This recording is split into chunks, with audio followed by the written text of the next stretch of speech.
Nobody that I know of in my field uses the so-called scientific method. In our field, it's by the seat of your pants. It's leaps of logic. It's guesswork.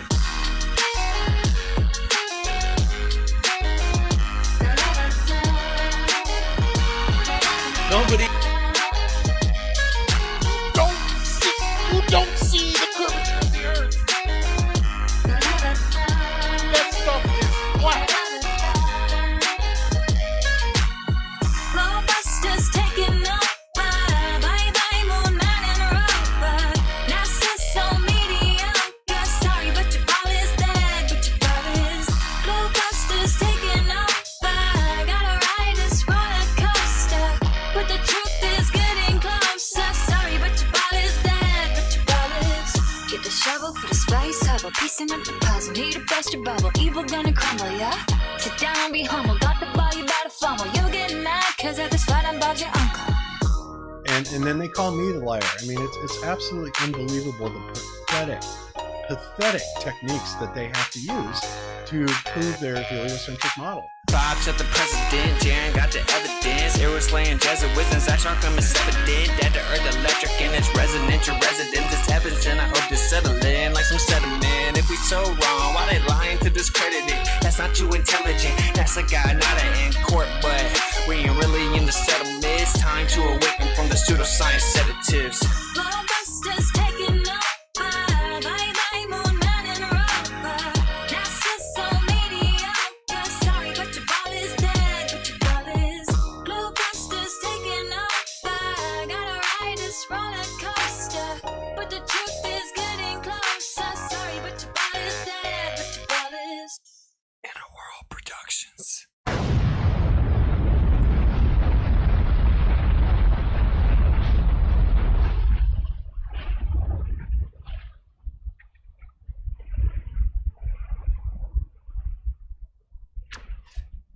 We accept the reality of the world with which we're presented. It's as simple as that. Welcome, everybody, to GLOBEBUSTERS. I am your host sometimes, and one of those times is today.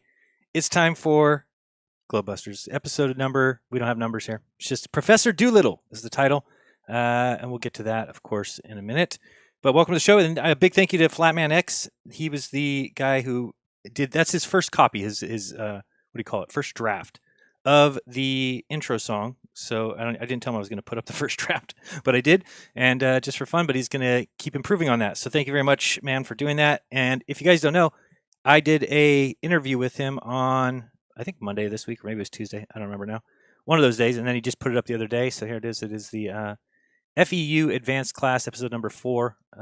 Good conversation with him, and you should check that out. That's over on his channel at Flatman X, and also.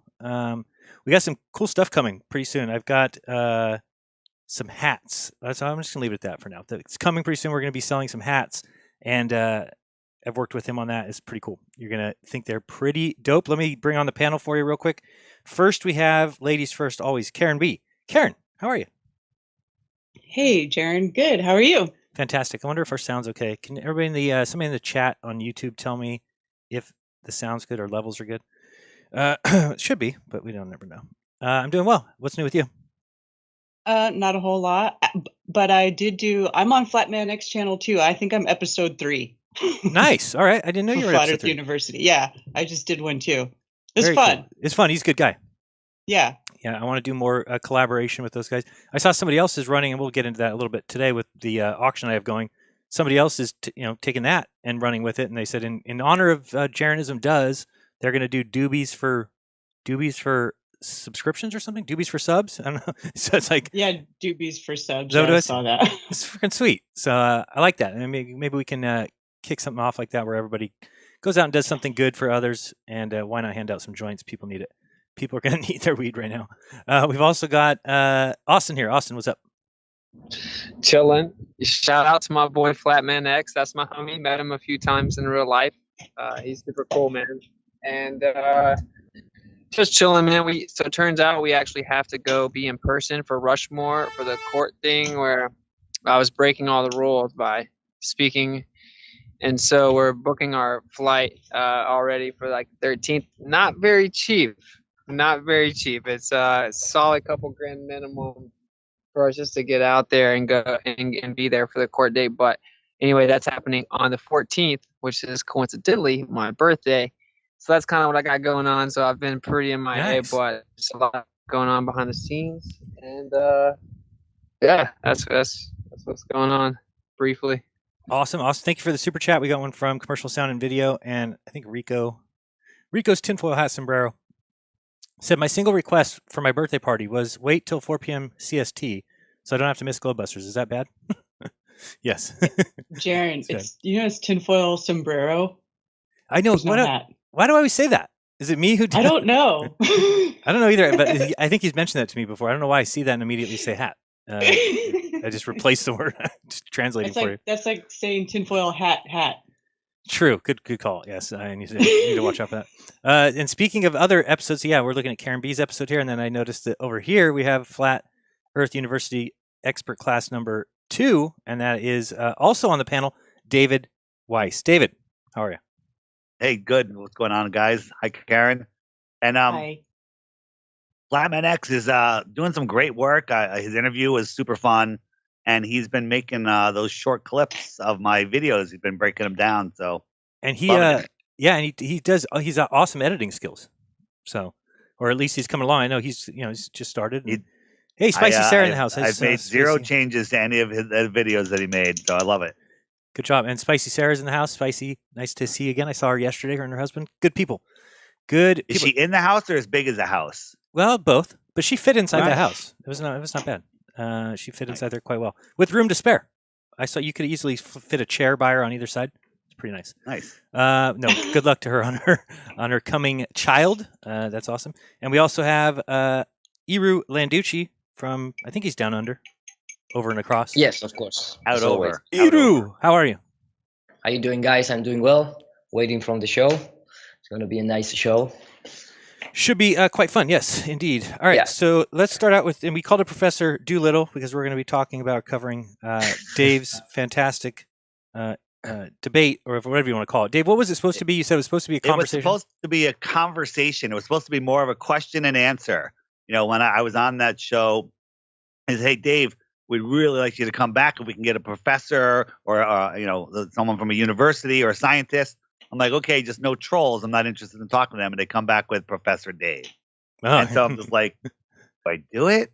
And then I was like, I'll do it if it's a conversation and you moderate it. And they said, yeah. And then, you know, my mic was lower than his. They lost used all the same connection. tactics, that they've used in the past. And Yeah. I'll just warn everybody right now: if anybody tells you, "Oh, come on our show for a conversation," just be ready. It will be a debate. They want you to come kind of ready, just to be unprepared for a conversation. That's what they did with me and Aaron Raw. And I didn't even know who that was. They just said, "Oh, there's a guy Aaron Raw. He's got a channel. He's interested in flat Earth. Would you come have a conversation with him?" Sure. So I showed up with nothing, and then he's like, you know, wanting to debate and tell me that where does leather come from? I'm like, cows. He's like, no, leather. Okay, whatever you say. What? That guy's out of his mind. I remember that. That sucked. Yeah, it was so bad. It was so bad. And I just get to the point where, those guys don't want to know the truth. They don't even Here's what we have to realize is that when we talk about NPCs, non-playable characters, that the reason that we call them that is because they don't have any thoughts of their own. They're not actual thinking people. They are, basically autobots. They just, they're autotrons, whatever you want to call them. And when you talk about these science guys, we have to recognize that they are not unique individuals. They don't have unique beliefs. They don't have unique thoughts. They are simply a product of the system, exactly what is supposed to come out. And that is a repeater who just repeats exactly the indoctrination that we've all been given. So that's truly an NPC. So why would we debate a robot that's not capable, it's never been programmed to think that any truth comes from anywhere but the men that you worship? And that's what they do. So it's got to talk about Newton. We got to talk about Einstein and how great these guys. And they have no other choice. So it's not like Dave's going to say something and he's going to go, "Oh, you know what? Good point."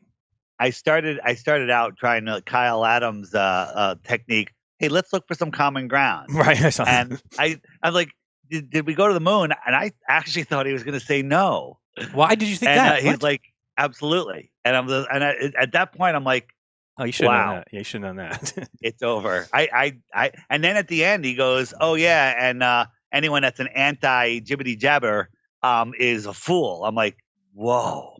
Oh yeah, Oh yeah, because you have to know that those video guys. Jeran played the other day of him and it was him and Aaron Ra. Yeah, it was. Oh, that was so hard to watch. Oh my God, that's I remember that. I watched that. It was horrible. Yeah, and he's talking about just how and vaccines, they're safe, they're effective. Oh my God, and Dr. Wakefield, and he called Dr. Kaufman a liar. He's like, these guys, they're lying to you. They're lying to you. It's like, because you know why? Dr. Kaufman's got way more education than Professor Fake Ass Dave. Right. And by the way, I'm Professor Flat Earth Dave today because I like having a fake PhD too. Oh, nice. Can I get that too, or is it, you just? You can have you can have a fake one, sure. Nice. All right. Well, good. I'm gonna take one Professor too. Jeranism. Yes. So pathetic. Now, Dave, you were telling me, and I wanted to check this. You said that if we search just the word flat Earth, that his video comes up. It's like number 4 when I do it. Just regular. And the original one doesn't show up for page after page after page. See, that's impossible. That's impossible that would happen. Why search flat? Oh, you're absolutely right. Unbelievable. So let me show you guys this because it makes no sense. This cannot be organic. So I just searched flat Earth. You can see right here, flat Earth. Search it. We get the flat Earth for scientists. We get the more of these kind of debunked videos, the ones that make fun of Mark Sargent. And look at this. 5th video down. 1, 2, 3, 4, 5, 6. 6th video down. Professor Dave humiliates flat earther Dave Weiss. It's only got 78,000 views. It's not like it should be up there. And yet, there it is. And where's the original? But go look at any of his other videos. Only his flat Earth videos, of course, get views. He needs flat Earth. Oh yeah, I did a percentage thing, Dave. Did you watch trolls that came from his channel to leave comments on my videos? I before I banned them for life, I checked their channel. They're all empty channels. So like the people he has over there that are actually interacting are just bots and trolls themselves. Well, I mean, the thing is, I did a percentage thing the other day, Dave, and for somebody who has, I saw that. Yeah, I should have like 500 views on a video, which I've never. I don't even think it would be possible for me to get 500 views if I filmed the ground. I would get more than 500 views. So that's weird to me. That how could he get that few views? So yeah, here it is. Here his video. I haven't even watched this one. This is him. Is there a spot that we can watch in real time, or we have to watch? Oh yes, I can share my Skype screen. 1 second, I'll share that for you. And yes, did we introduce everybody? Ira, what's new with you? Anything happened this week that we need to know about while I try and fix this Skype thing? Iru? Yeah, I'm here, man. Sorry. Yes, anything happened with you no, this week? I have my Skype Windows in the other monitor. It take me a time, to move the mouse, go there, the time, space, bands, and I have some troubles to activate the microphone. Okay, there. Now you can see Dave? Let me minimize this. We start having like an echo. Oh boy. I could see we have an echo though. Only for you guys? Control. I don't have an echo. Okay, let me try without sharing sound. Confirm stop sharing. And share without sound. Okay. How about now? Any echo? That's better. No echo? Good. Okay. Except you have Professor Dave's face on there. Can you remove that? Nope. We're going to watch that the whole show. Real fast. This is the comment I said on the video. Imagine being so condescending and disrespectful, impulsively interrupting with insults, comment arguments, acting like you're tough with a toad mushroom tattoo on your inner bicep. He has that? What's with It's with these science guys and their tattoos. They're really embarrassing. It's from the Super Mario, video game thing. Yeah, that's embarrassing. Yeah, you might get a pass if you weren't with action figures in the background. You get no passes. But what about? Is there any way you get a pass for having Newton and Darwin's names and Galileo on your arm? No, that's impermissible. Okay, I thought that too. Oh, I had to throw Bob in there. Okay, great. Yeah, Bob is a pilot. What do you mean? So I guess he used to lie and say he's a commercial pilot, but he got exposed by a real pilot. I mean, these guys will just make sure. Have you heard this video? I haven't watched it. I don't think you guys will be able to hear it. Let me see if you can. Prove to themselves conclusively that but see, look, there's the actual objects. You don't hear that? No. You need to share with audio. Yeah, but I do that, and then there was an echo, so we're gonna have to wait and see how to fix that. That's gonna suck. We're gonna have to see. How can I get that? I could download it. Real fast. Yes. Tripping, or is it lame that he has like Mario and Luigi action figures on his? It's beyond lame. I don't even know the word for it. I really can't explain. But I mean, where's his wife or girlfriend? Is she probably in the background or maybe in another room? Or in what? Oh yeah, I forgot. That's usually doesn't go. It doesn't mix together well. What, Dave? No, Jeran, I think you and I are on different pages on Professor Dave. I'm leaning on he is a controlled page shill page. You think he's just an indoctrinated idiot? Yes. Yeah, I think that anyone else? I think that they work better for the elite. You want people who really believe this. That's who you would want to promote. Yeah. You don't want to pay people and then you never know if they go rogue or they say something wrong. I mean, but couldn't it be both? It could be both. Could be both. Yeah. Well, I think inadvertently he's hired his opposition by selling out for the money and pumping the mainstream. But I think he's just a really arrogant loser gamma male. Like I've DM'd him, challenged him to a debate way back in the day. I mean, it's very bad. One part of it is like, so again, you can't explain why anything I say is wrong. You're not going to bait me into an interaction to propel your career. Save your breath, kiddo. We are done here. And that's after a lot. And I said, the globe earth is a positive claim of specificity and has the burden of proof. You make videos attacking strawman models founded on presuppositions. For example, in your latest flat earth video, you presuppose the solidity of the moon. We also don't know the makeup of the medium differentiation from us to the moon, altitude, or attenuation properties. I would obliterate you in a debate. So again, are you afraid to debate me live time in front of an audience? And that's where he tapped out. So, I mean, he never responded to that? No, of course not. Like he had responded a few times before that. I'm just saying, I think he is actually very potentially actually just a very arrogant person that just kind of, it's easy to push the mainstream and algorithms prop you up. And so he's kind of a sellout, but they didn't actually like contract him, I don't think. You know what I'm saying? He's just a loser. Right. Gotcha. Yeah, no, he's definitely just a loser. Hey, I'm going to give you a StreamYard link and I'm going to have you guys move over there, okay? Because it's the only way I can share with sound without getting that echo. Okay. So give me a second. I'll get that ready. And then we'll just move over there. And Iro, did you watch the debate? I'm still watching a few moments ago. I didn't. Did you slit your wrist yet? You know, the actual day when it occurs, but or when it happens. But for example, the first thing they start discuss about the stars and the stroke. How you name in English? Stroke. Southern. Strokosposy. Oh, yeah, I know. I can't even say it. Don't feel bad. We can't say it in English. No. Spectrox. I can't say it right now. Yeah, spectroscopy. I am a Russian guy now. Yes, yeah. The way you measure, you know, the waves that are spread by the gases and the light pass through the gases. Spectroscopy. Let leave it like that. And the whole, you know, debate of that topic. I mean, when someone trying to point out that the Earth isn't flat because the composition of the star is completely fallacious. Yeah. Because first of all, we are not denying the stars. So we see the same stars as a heliocentric guy. We can analyze the stars in the equal manner because that method was invented by a Jesuit called Mario Secchi, and it's fine. It's okay. We can measure or we can analyze, you know, the behavior of the light passing through a gas. Oh, look, if I do that and I point my equipment to that star, it's made by helium. Perfect. And what that means, it doesn't matter. We are not denying the stars. Now, you are presuppose that you know how the stars being formed. And the guy, of course, used the gravity, but not the time-space gravity, but instead he used the Newtonian gravity, which is something that nobody ever proved. And of course, it's completely ridiculous to think that you know, tiny gas is going to attract another tiny gas, and then a little bit of dust, and well, we have the star. So the discussion is it's invalid based on the shape of the Earth, because we are not denying the stars, and we can analyze the stars in the same manner as the heliocentric model.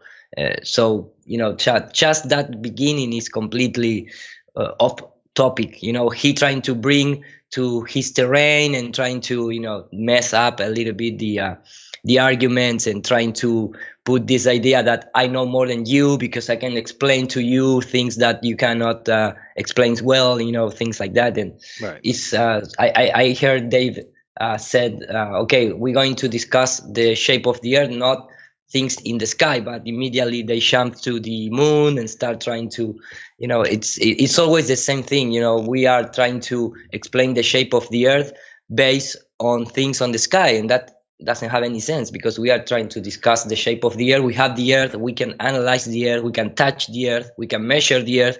So let's keep things down here, not up there. Right.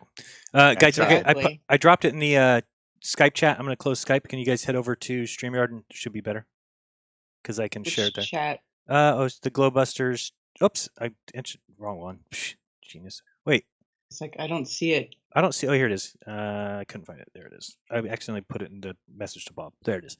All right, so click over that and we'll come over. All right. Thanks. See you guys. All right, we should be better. I'm going to close this Skype box. Get out of here. And okay, we'll see if that's any better. There we go. Now we'll add these people. All right, welcome back to the show, Eero.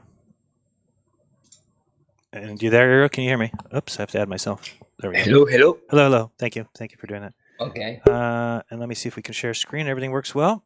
And then I'm going to show you guys. We're just going to look at the auction that's going on right now, and then we'll move over and cover. We'll watch Dave's new video because I haven't seen it. Not Dave Weiss, the Dr. Dolittle, Professor Dolittle. What's up, Dave? How are you? Good. Good. Let me see if I can share, and hopefully now with the sound it will work. Let's see, share screen, and we will be all set. This one, screen 2. Okay, and is. I see it. I don't hear an echo. You don't hear an echo? All right, and then you can see this screen, yes? And let me hear. Unfortunately, In the yes. sky You can hear and it? thinking with their brains. Unfortunately, yes. Okay, good. Unfortunately, yes. All right, so we're all good. Everybody's happy. Good. And did I get everybody in the room? Let me make sure I did. Yo, how long is this? Can we 1.5 this or something? God, jeez. There's some Dude, you the can't. first 3 seconds felt like an hour, bro. It was really hard to watch. It was like getting frustrated. Although somebody told me, like, did you see his hand move? Who was talking to me and asking me, did you watch his hand movements? I said, oh, no, I listened to the whole thing. Like, you didn't watch it? They're like, oh, you got to watch it. I'm like, I'm not watching it again. But because I was walking around with my earpiece in and listening to it. I didn't get to see it. Dave, was he doing something weird with his hands? It was just his facial expressions. It was just so disgusting. And it was a good job on his part because it did put me off. And the fact that Sean had me on a squish screen where I couldn't show any visuals. And it was just, his arguments were just so stupid. And I mean, I did not do well, but I still think that he more embarrassed himself and the Globe community with his. And I know how it is. And anybody who hasn't been in a debate, they are very good at like putting you off your game. Whereas if they start acting a fool like that, you're more worried about like, how do I handle this the way he's acting? And you don't even listen to him anymore. It's hard to even maintain. All right, let's look at the auction real quick that's going on. So if you go and in the background, my Skype's going wild with Karen B going, give me the link. Let me at him. Give me the friggin' link. Let me in there. I'm going to smash his face. I want Karen on my team every time I have a chance in my army, please. Real quick, Jeranism.betterworld.com. This is going to go through next Sunday. It'll end after GLOBEBUSTERS next Sunday. And you go to this page here, you're going to see this auctionism little thing. We're trying our first ever auction to earn some money for my like little Jeranism Does campaign. So we're just going to go through each one of these real quick. Miss and I are going to do a relationship consultation. Dr. Susan Orion contacted me and said that she saw what I was doing and thought it was excellent and wanted to donate her 45-minute one-on-one coaching for First in Class, your best personal academy, where she'll give you coaching on anything, I guess. And I've got a 2-hour crypto consultation here for $50. And so check that out. I've got a 1-hour live streaming consultation. It's only at $20. That's a steal. 1-hour live coaching with Rose. Thank you very much, Rose, for donating that. $30 right now. 1-hour crypto consultation with Caprice. That's at $10, so that's way cheap. Let's see here. We've got this battle going on between dinner with Dave and me, or dinner with Alex and me. And right now, Dave and I are winning. We're at $70. Way to go, Dave. Oh, man, I'm going to sign up for Alex. I want to have dinner with Alex. He's the man. And then, it's very hard to get. This expensive. This should be like $14,000 is the approximate value of dinner with Alex Stein. For those of you that hate Alex or love Alex or whatever, Alex is killing it with what he's doing. And I am so impressed with the guy. Like, I can't believe I used to have to mute him. Dave, don't you know, though, that it's not organic that he came on my show? I know that he was set up that way. Yes. We're going to find out about that in a couple of hours. Oh, great. I didn't want to mention that. What's going on in a couple maybe hours? your muting molded the current Alex we see flourishing. Yeah, well, yeah. Maybe he could have been there quicker, Dave, if it wasn't for you. That's the real truth. Maybe. Maybe you should have called it Mukbang with Alex Stein. And you get more money. Wait, did you see that? What's her name got back to him finally? The girl he likes. What's her name?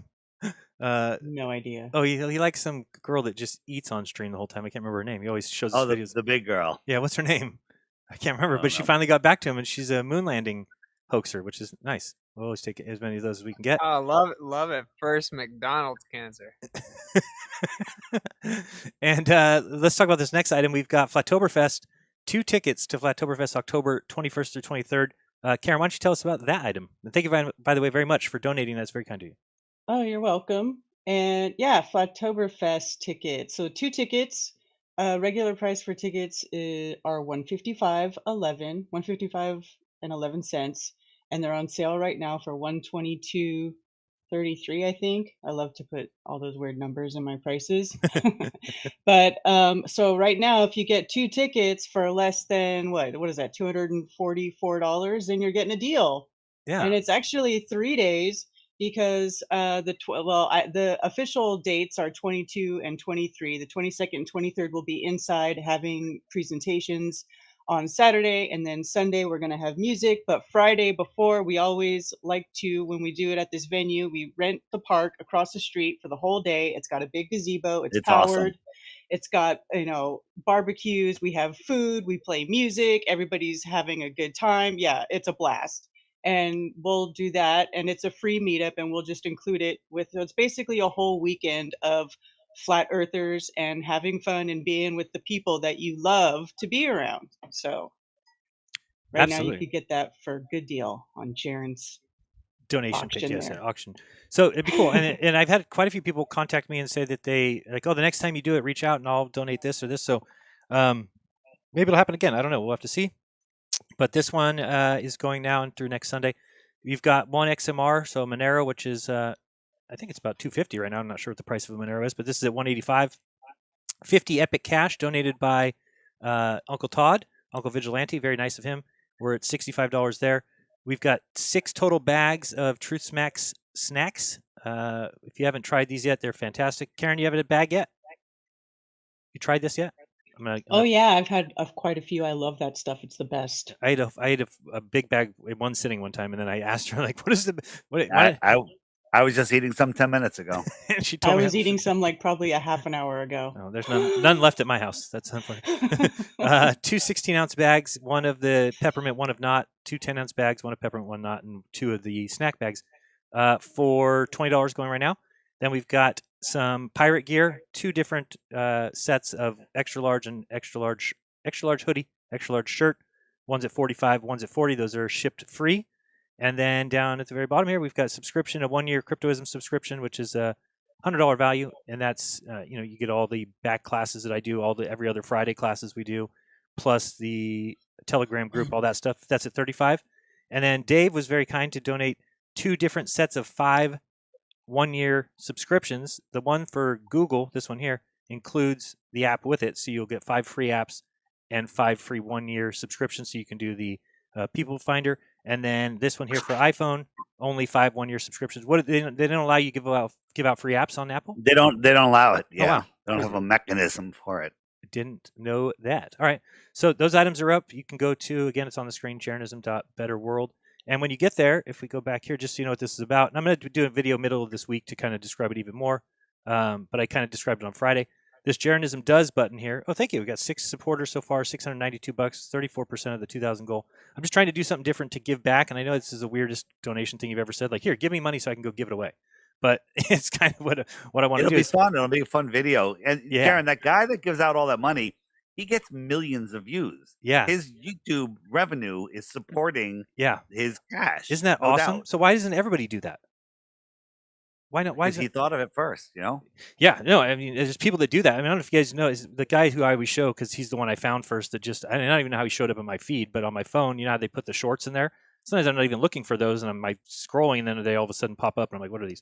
And his name's Jimmy Darts. Maybe I'll show one real quick. And he goes around and basically gives money to people and changes their lives, and it's like, so, I don't know, heartwarming. It's just like, not much gets to me sentimentally, but that does. And I'm like, man, that guy must sleep so good at night when he goes out. And I mean, we showed one on Friday where he goes, finds a homeless guy and gives him brand new teeth, gets him cleaned up, gets him into a hotel, gets him a job. And the guy's on his own now doing great. And that's just amazing, because I don't know about you guys. I've never changed somebody's life like that. Never. So I've never pulled somebody out of the Jeran, gutter. that's not true. Well, no, here's the thing. Okay, so I've gotten a lot of people who have messaged me and said that I've changed their life. But I guess to show that on video would be fantastic, right? Right, to see it. Yeah. But isn't that But kind it's- of like, isn't that the best part though? Is that just me? Like when you get that, like you can tell it's a real genuine message of how you like brought them to these realizations that literally changed their entire life. Like, isn't Yeah. that just Oh, I mean, always one a of the biggest. confirmation of why you do it?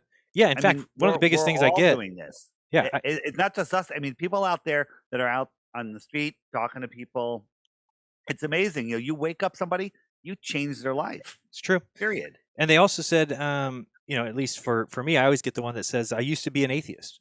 And I mean, if that's not a rewarding feeling, I used to be an atheist and you brought me back to the Creator. You brought me back and because there's a lot of people who are jaded from some sort of religion. Most of the people who do become atheists find some sort of lie in the religion they're in, and they kind of just write the whole thing off, throw the baby out with the bathwater, and become atheists. But they forget the fact that just because religions are man's view and definitely created by man and kind of run and organized by man, doesn't mean that the truth of the reason that we're here, or why we're here, or who put us here, it can't be what religions were based off of.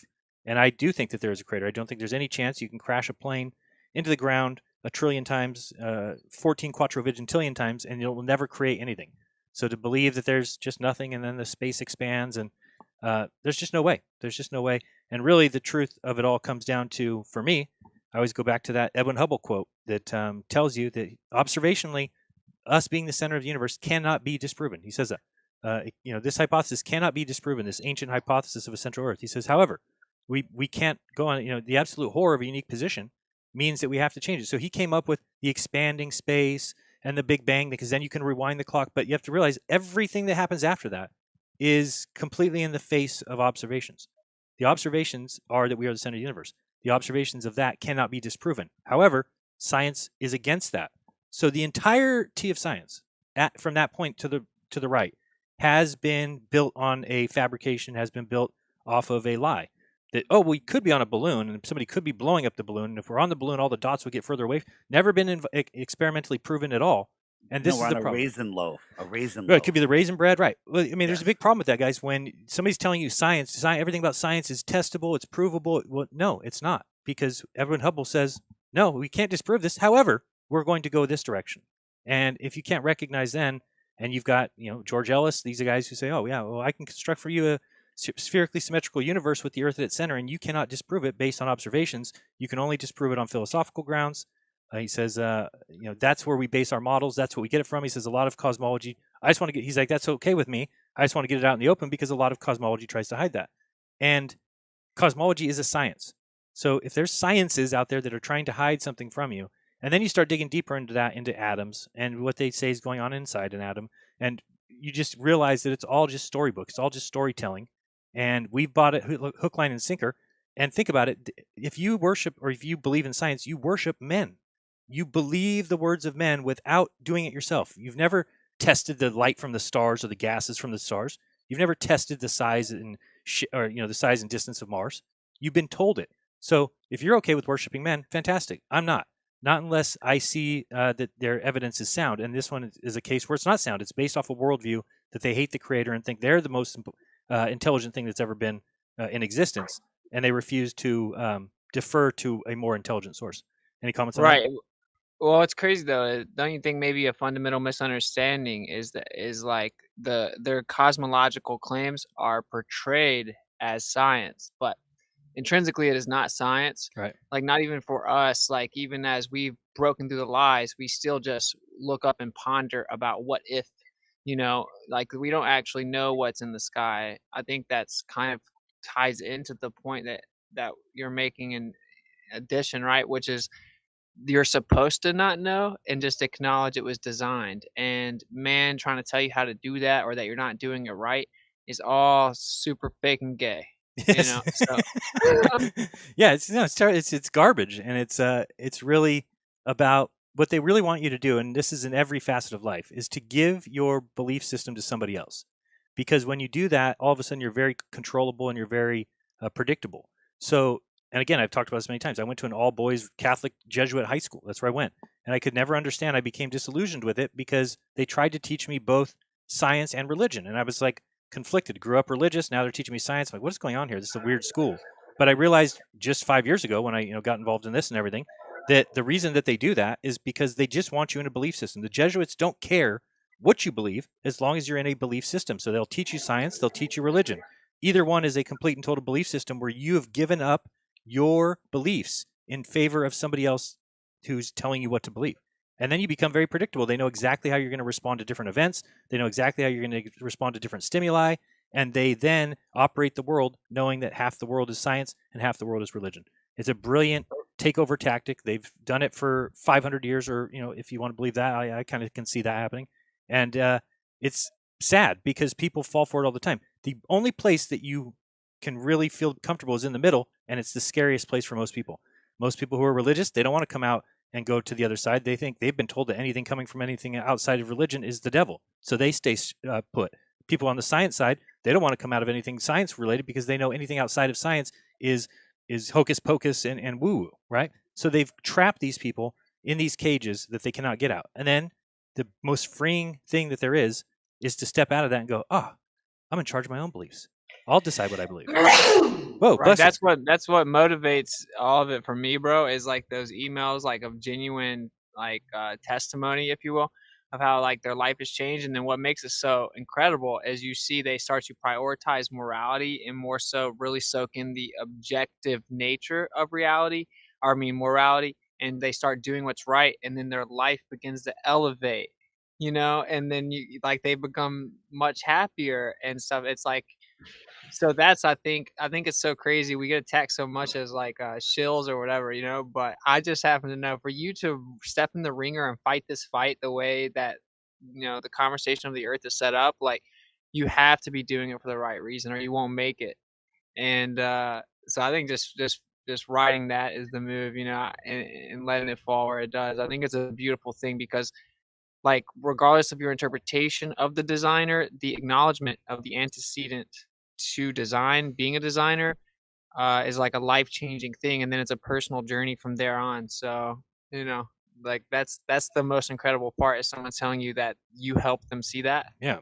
And what you're doing is you're being an assistant, right? So you're helping people along. And I got this best when I read Eckhart Tolle and him talking about how that you have to decide whether your religion is service to self or service to others. And if you're sitting around telling people that you know the truth and that your religion is better than everybody else's and everybody else's religion is wrong, then you're giving service to yourself, not to others. And when you just leave breadcrumbs towards the Creator, that's truly the most service to others that you can do, because then you're letting them find their truth. You're letting them go where they're being called. And I think that's what a lot of us are doing, is kind of letting people say, and we don't care. I don't care that, what's your model? You don't have a model. Yeah, bro, you guys or you don't have a map. Yeah, you had 500 years and all that government money to create a gigantic lie. Very impressive. Okay, great. But then to expect flat earthers, who basically are doing this from their homes and struggling to get by, for them to do it for 5 years, and you're like, where's your map? Well, bro, can we have your 500 years and all your government money? Because we'll get you a map. The problem is we don't have what you had to create the lie, and you didn't do shit, Professor Dave. You didn't map anything. You sit there and you believe in what other people have told you, and you expect us to bow down to you as some sort of intelligent being because you completely believe everything that you've been told. Sorry, that's not impressive to me. They can teach parrots to repeat things. So that's not, just because our school system advances the people who repeat things the best doesn't make those people smart. It's embarrassing. So anyway, real quick on this one, this is just what I was talking about, Jimmy Darts. So I want to do something like this. The buses? $1.75, but I think right now it's $1. You don't have an extra $1 on you, do you? Really? Thank you so much. So what he does is, somebody gives him $1 like that, he then pays them. Now he has a lot more money than I'm going to be able to do. You're amazing. What's your name? Ready. I actually didn't need $1 for the bus. You can have this back. So I want to bless you with this. This is $500. You kidding me? No. This is for you, for being so kind. So all this is paid for by his subs. He's got a lot of subs and everything. So I'm kind of trying to start the same thing. I put $500 of my own into the beginning kitty, and I just want to go out and do that. So again, you go Jeranism does, and so Jeran, another one. Thank you. It's not that emotional. It's the music in the background. Yeah, you're probably right. So I'm going to start using my. It's the music. It's a little magic trick. Thank you very much, Doug. Very kind of you. No, $34. That's not Freemason confirmed. You're $1 short. I Or didn't know dollar this was above. a thing, man. So I can offer something to go in on it.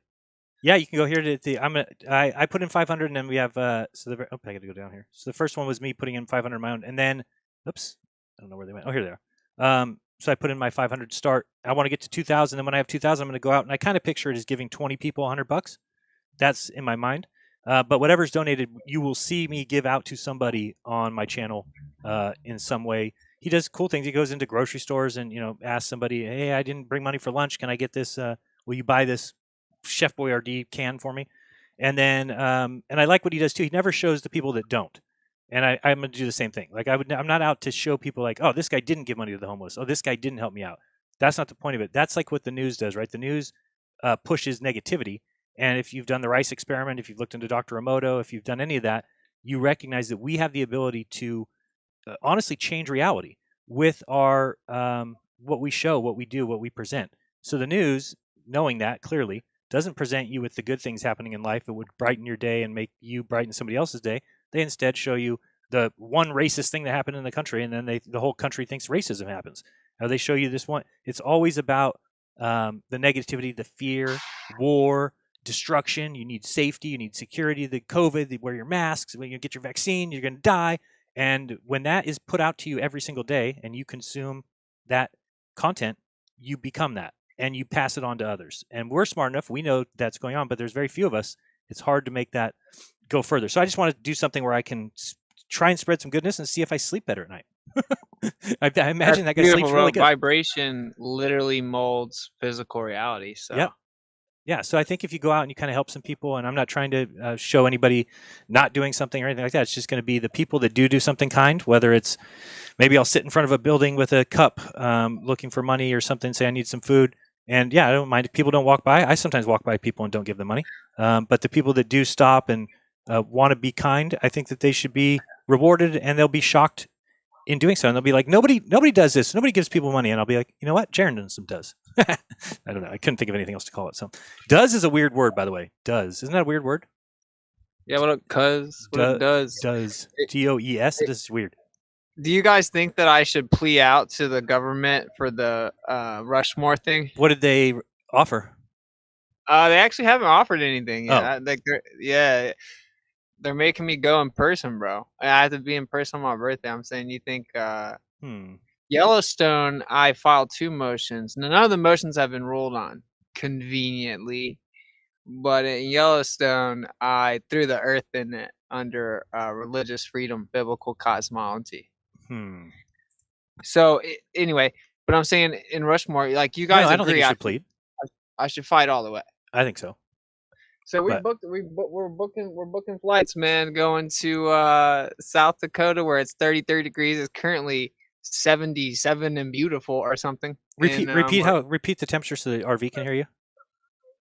What's the temperature? Yeah, 77 and beautiful. Oh, I thought you said 33. 33. It's probably 33 in South Dakota. The forecast predicts around 33 consistently, no change, just 33. It doesn't even have a high and low for those days. No. It just knows it's going to be 33 the whole time. And it's supposed to snow. Sometimes it's 32 and then it gets promoted to 33. Yeah.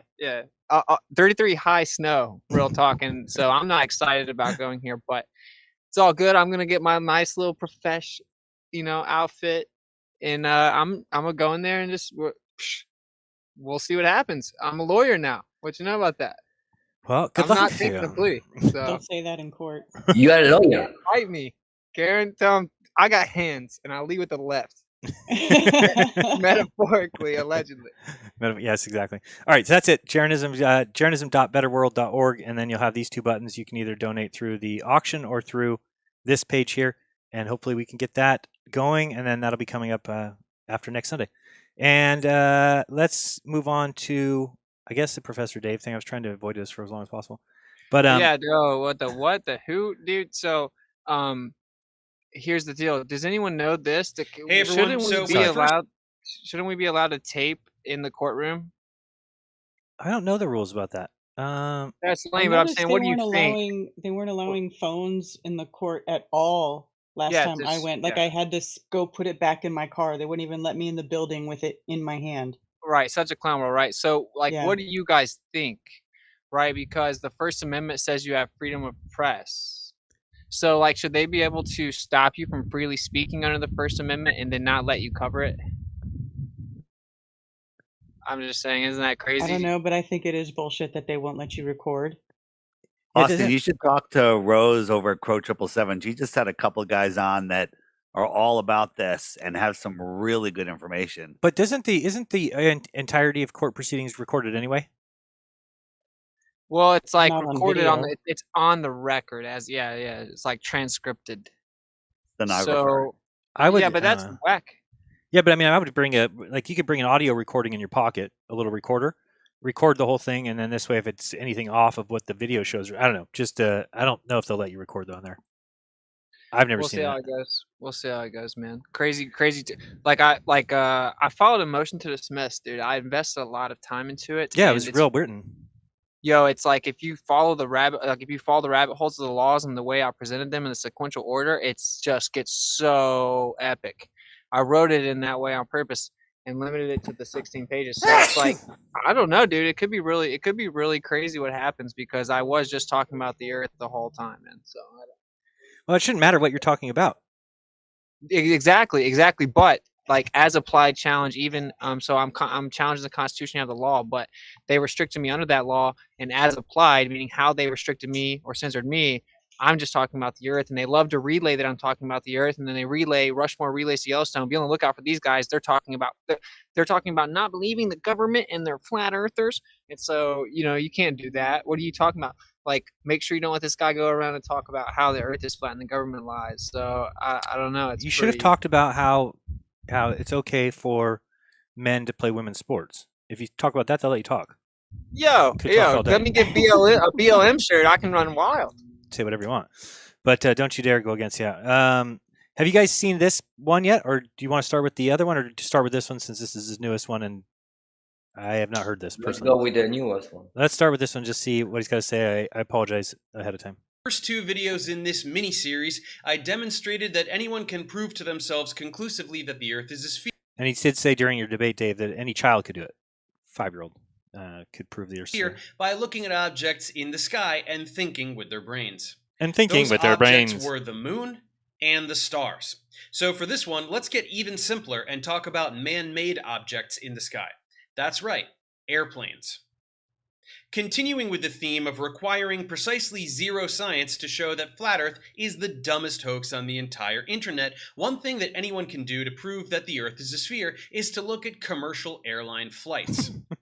Let's revisit the Flat Earth map, or the thing they pretend isn't their map, but it totally is because they can't make a map, so they just use this. Again, can't make a map because he's acting like he's made a fucking map. That's No why he's kidding. Dr. Dolittle. That's why he's I Professor spent time Dolittle. looking into making maps and cartography, and it is insanity.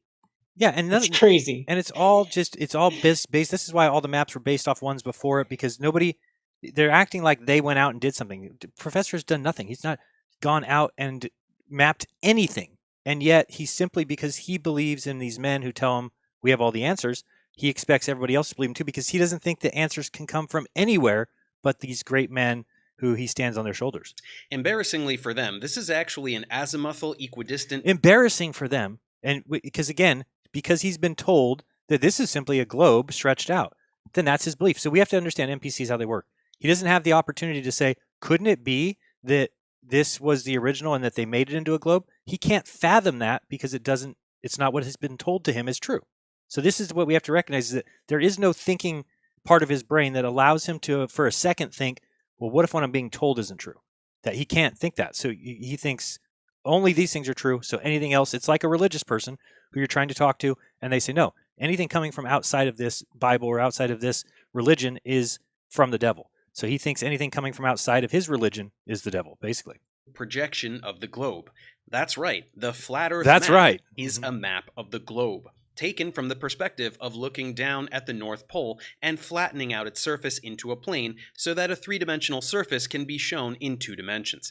That's why everything is... It's not 2 dimensions either. I don't know what he's talking about. And whether they get stuck on this... Nobody who's a flat earther, not one person in the entire flat earth community, believes that anything is 2-dimensional as far as the Earth. distorted with no consistent scale.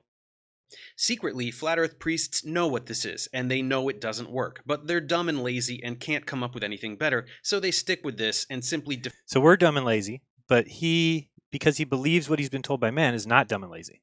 No, not just that, but he mentioned the word priest as something Right. bad. And well, man, the heliocentric model is all made by the priests. Right, and he's a No, priest. self-projection, subconscious self-projection. He's a priest. He's what he's doing is preaching his good news of the science world, and he's going after the demonic presence of the flat Earth. It's just the opposite.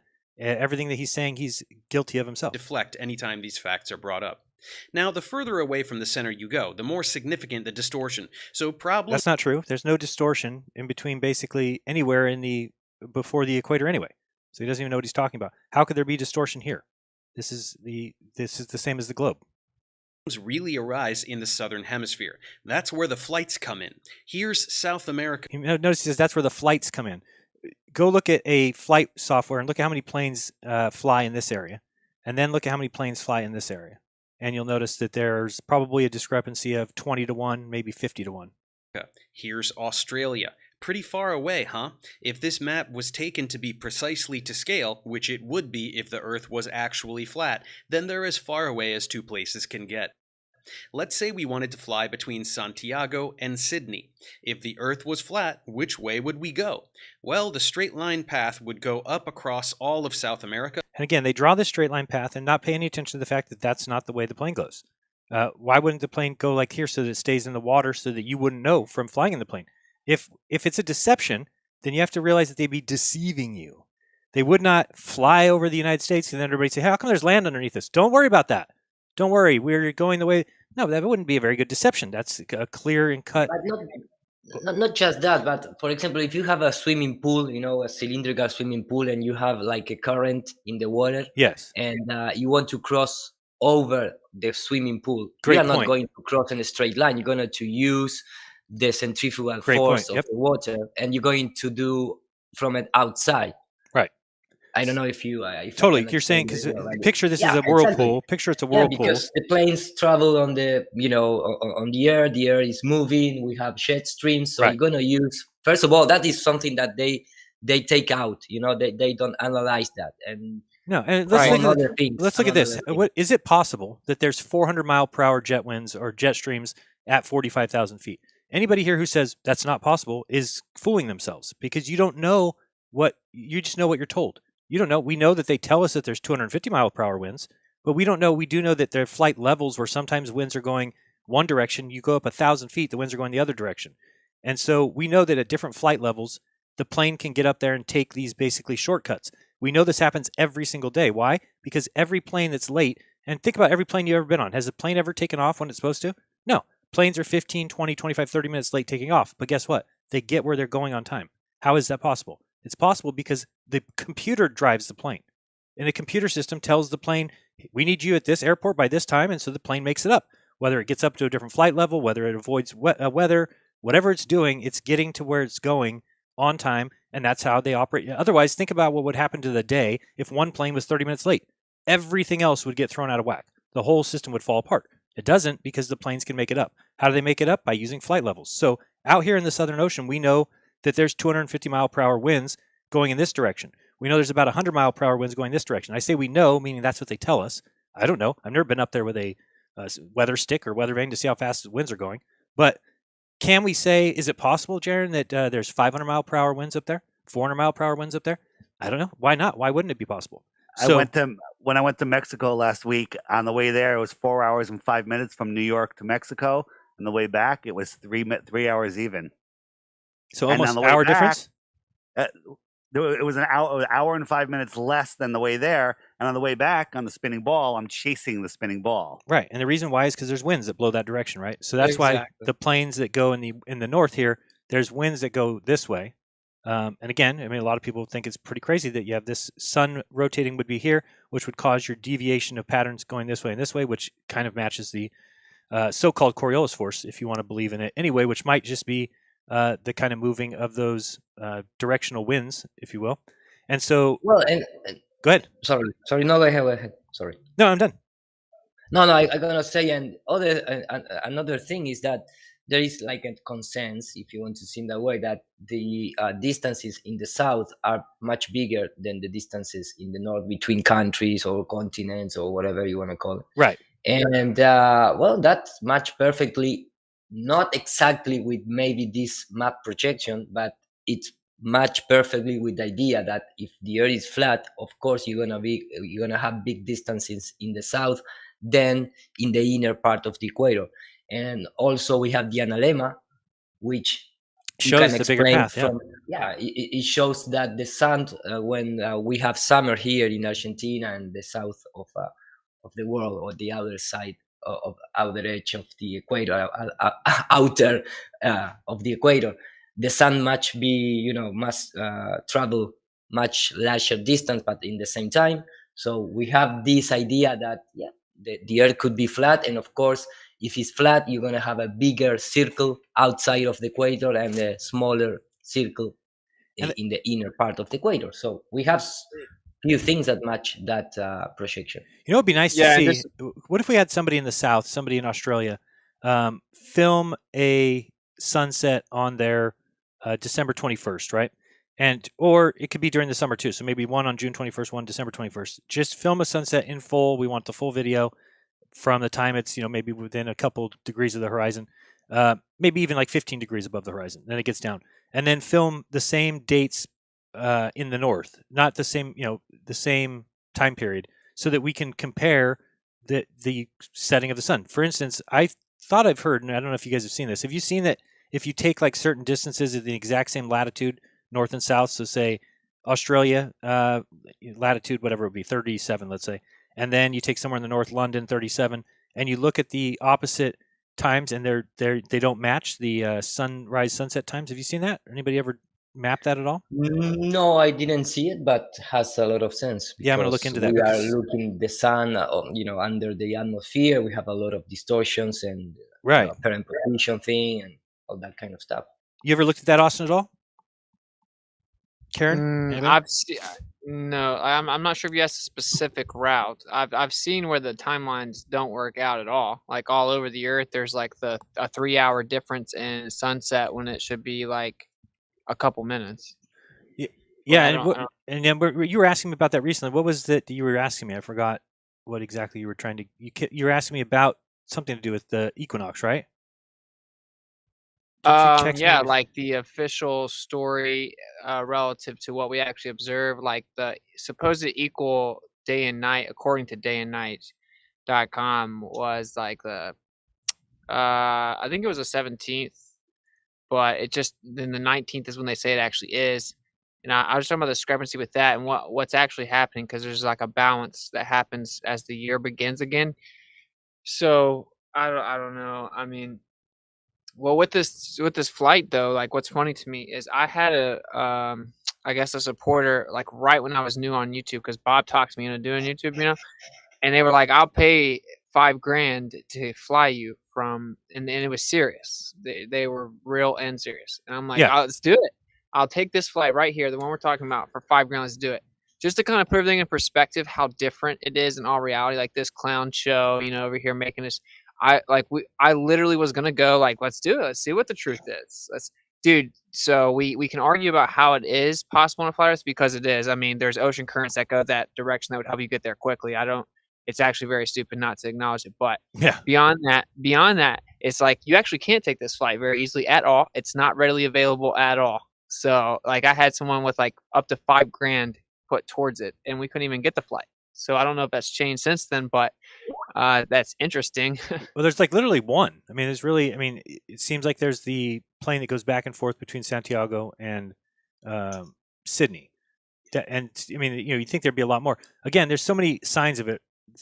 I always talk about the undersea cables. Why is there no undersea cables there in the south? None. So, looking at this map here, let me move this little thing out of the way. There's no undersea cables going here. Now, on this map, you might look at it and say, well, that kind of makes sense, Jeran. Look how far away it is. Well, not on a globe.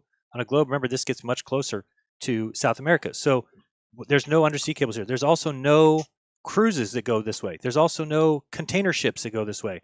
So all the signs tell me, well, that's what you would expect to see if that vast area of ocean was much larger than we've been told. How would they have to hide that? They'd have to hide it by not having any boats there, by not having any ships there, by not having any undersea cables there. And if they have one thing that they can do, and let's say somebody says, hey guys, we can put this plane up at 45,000 feet. The pilots won't even know. The passengers won't know. It can move at this speed and it will actually make that route. That would be their baby. That would be exactly what they wanted. Then they would say, yeah, fly that plane every day. Fly it back and forth, Sydney to Santiago, put this special plane that's made with this special paint that has these special composites, and nobody would even know. So when we see those things, these guys just chalk it up to, oh, this is proof. Yeah, because you take anything as proof. You take anything. You took me saying interesting as proof of something. That's how big a dipshits you are. So it doesn't surprise me. You'll take anything as evidence of your globe. Doesn't surprise me in the least. So That's I think what's Wow. So right now, if you look it up, it's like the earliest you can book it's the 31st of October, the first SCL SYD. Wait, that's the flight. first flight you can book going Sydney to Santiago? Yeah, October 31st. Why wouldn't it be flying now? But you just currently wait there's until that happens. Flat Earth is dead once that happens. no, it's not dead, but I would still But- go and see what happened and see if I could tell we were going faster with the air or something. Currently, there's only one airline operating nonstop flights from Santiago de Chile, SCL to Sydney, Right. which is Qantas. The Yeah, section goes in Qantas, and there's Oregon. only like 4 pilots, military guys, that are allowed to pilot those planes. Crazy. It's just the Yeah, coincidence. it's Q Saturn. Why would you ever look if the Earth is so provably a globe? Why would you ever bring up this super rare flight that never happens? That why would you? Because ever it's their have to do that? baby. It's their baby, right? They have two babies. It's that one and the ISS. It's their two go-tos. And so you have to remember, if we're being deceived, would those be the easiest things to debunk, to figure out, or are they going to take a little bit of work? That's all that it comes down to. Guys, what is the dates of the equinoxes and solstices? Yeah, we don't know the dates, man. I think the whole point is that the creator made it where you could live in the middle of the woods in the middle of nowhere, and you would know exactly what time of the year it is. So it's always relative, I think. And like, how do you predict how long that Whereabouts? So moon is it's gone? like March 20? Yeah, like late March, early April. Okay, and then? I think that the Gnostic interpretation, like the Freemasonic interpretation, or Skull and Bones specifically, 322, it's typically, March 22nd would be like the latest, is how their little calendar and their little model works, but it's actually not like that. But so I always like late March, they'll say 20th to the 22nd, and actually it extends to early April. I think it was like crazy how late it was today. It's almost like we're in a timepiece and there's an ending or something. I don't know, but who knows?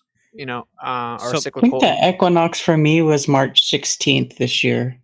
And then what about the other one? So then it goes December 21st, then March 16th. Then what's the one after that? Then it's June. Yeah, June, about 21st, right? Mhm. And then September. Same thing, around 21st.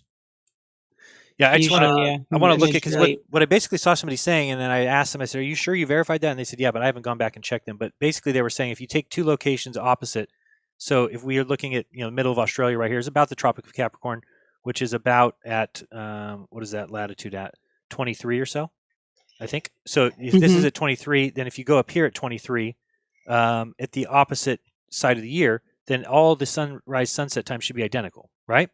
On a globe. What could possibly be a reason that they would be different? Dave, you have any idea?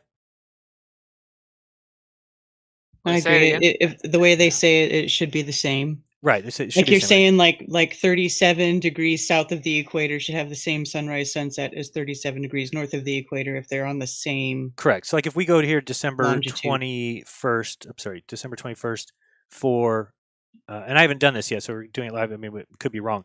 So December 21st here, we're looking at, right here's the Tropic of Capricorn. It's about 23 degrees approximately, because I don't see where this shows me my degrees, but that's approximately it. It's, look in the. Is it looking in the bar? Look in the URL bar. Is that it? No. Oh, but that does give you your, Is yeah, that what that it could get it, is? because you can get the coordinates from there. But let's just say it's 23 degrees. We're just looking to get approximate here. So if that's 23 degrees, and then we are looking at December 21st, then on June 21st, if we go up to 23 degrees here, right, which would be, let me see what I can get this map to show me where it is. 23 It should be the degrees. same, but it never is. Yeah, I see. I don't know. So it should be right even with, it looks like about, Well, that, hold on, yeah. let me see this. So it's right at the top island of these things here. Not Japan though yet. Nope. So below that. So like here. Thailand is where? Yeah. So maybe about here-ish. Does that look right? That doesn't seem right to me, but it is. It says it's about 23. Tropic of Cancer. We could also put it anywhere on the Tropic of Cancer, though, right? So I mean, because also, yeah, middle of India is 23. So there.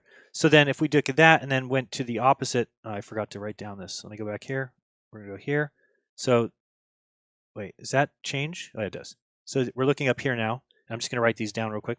So it's a 1209 would be rise, and then we've got sunset would be 48. 148 is sunset.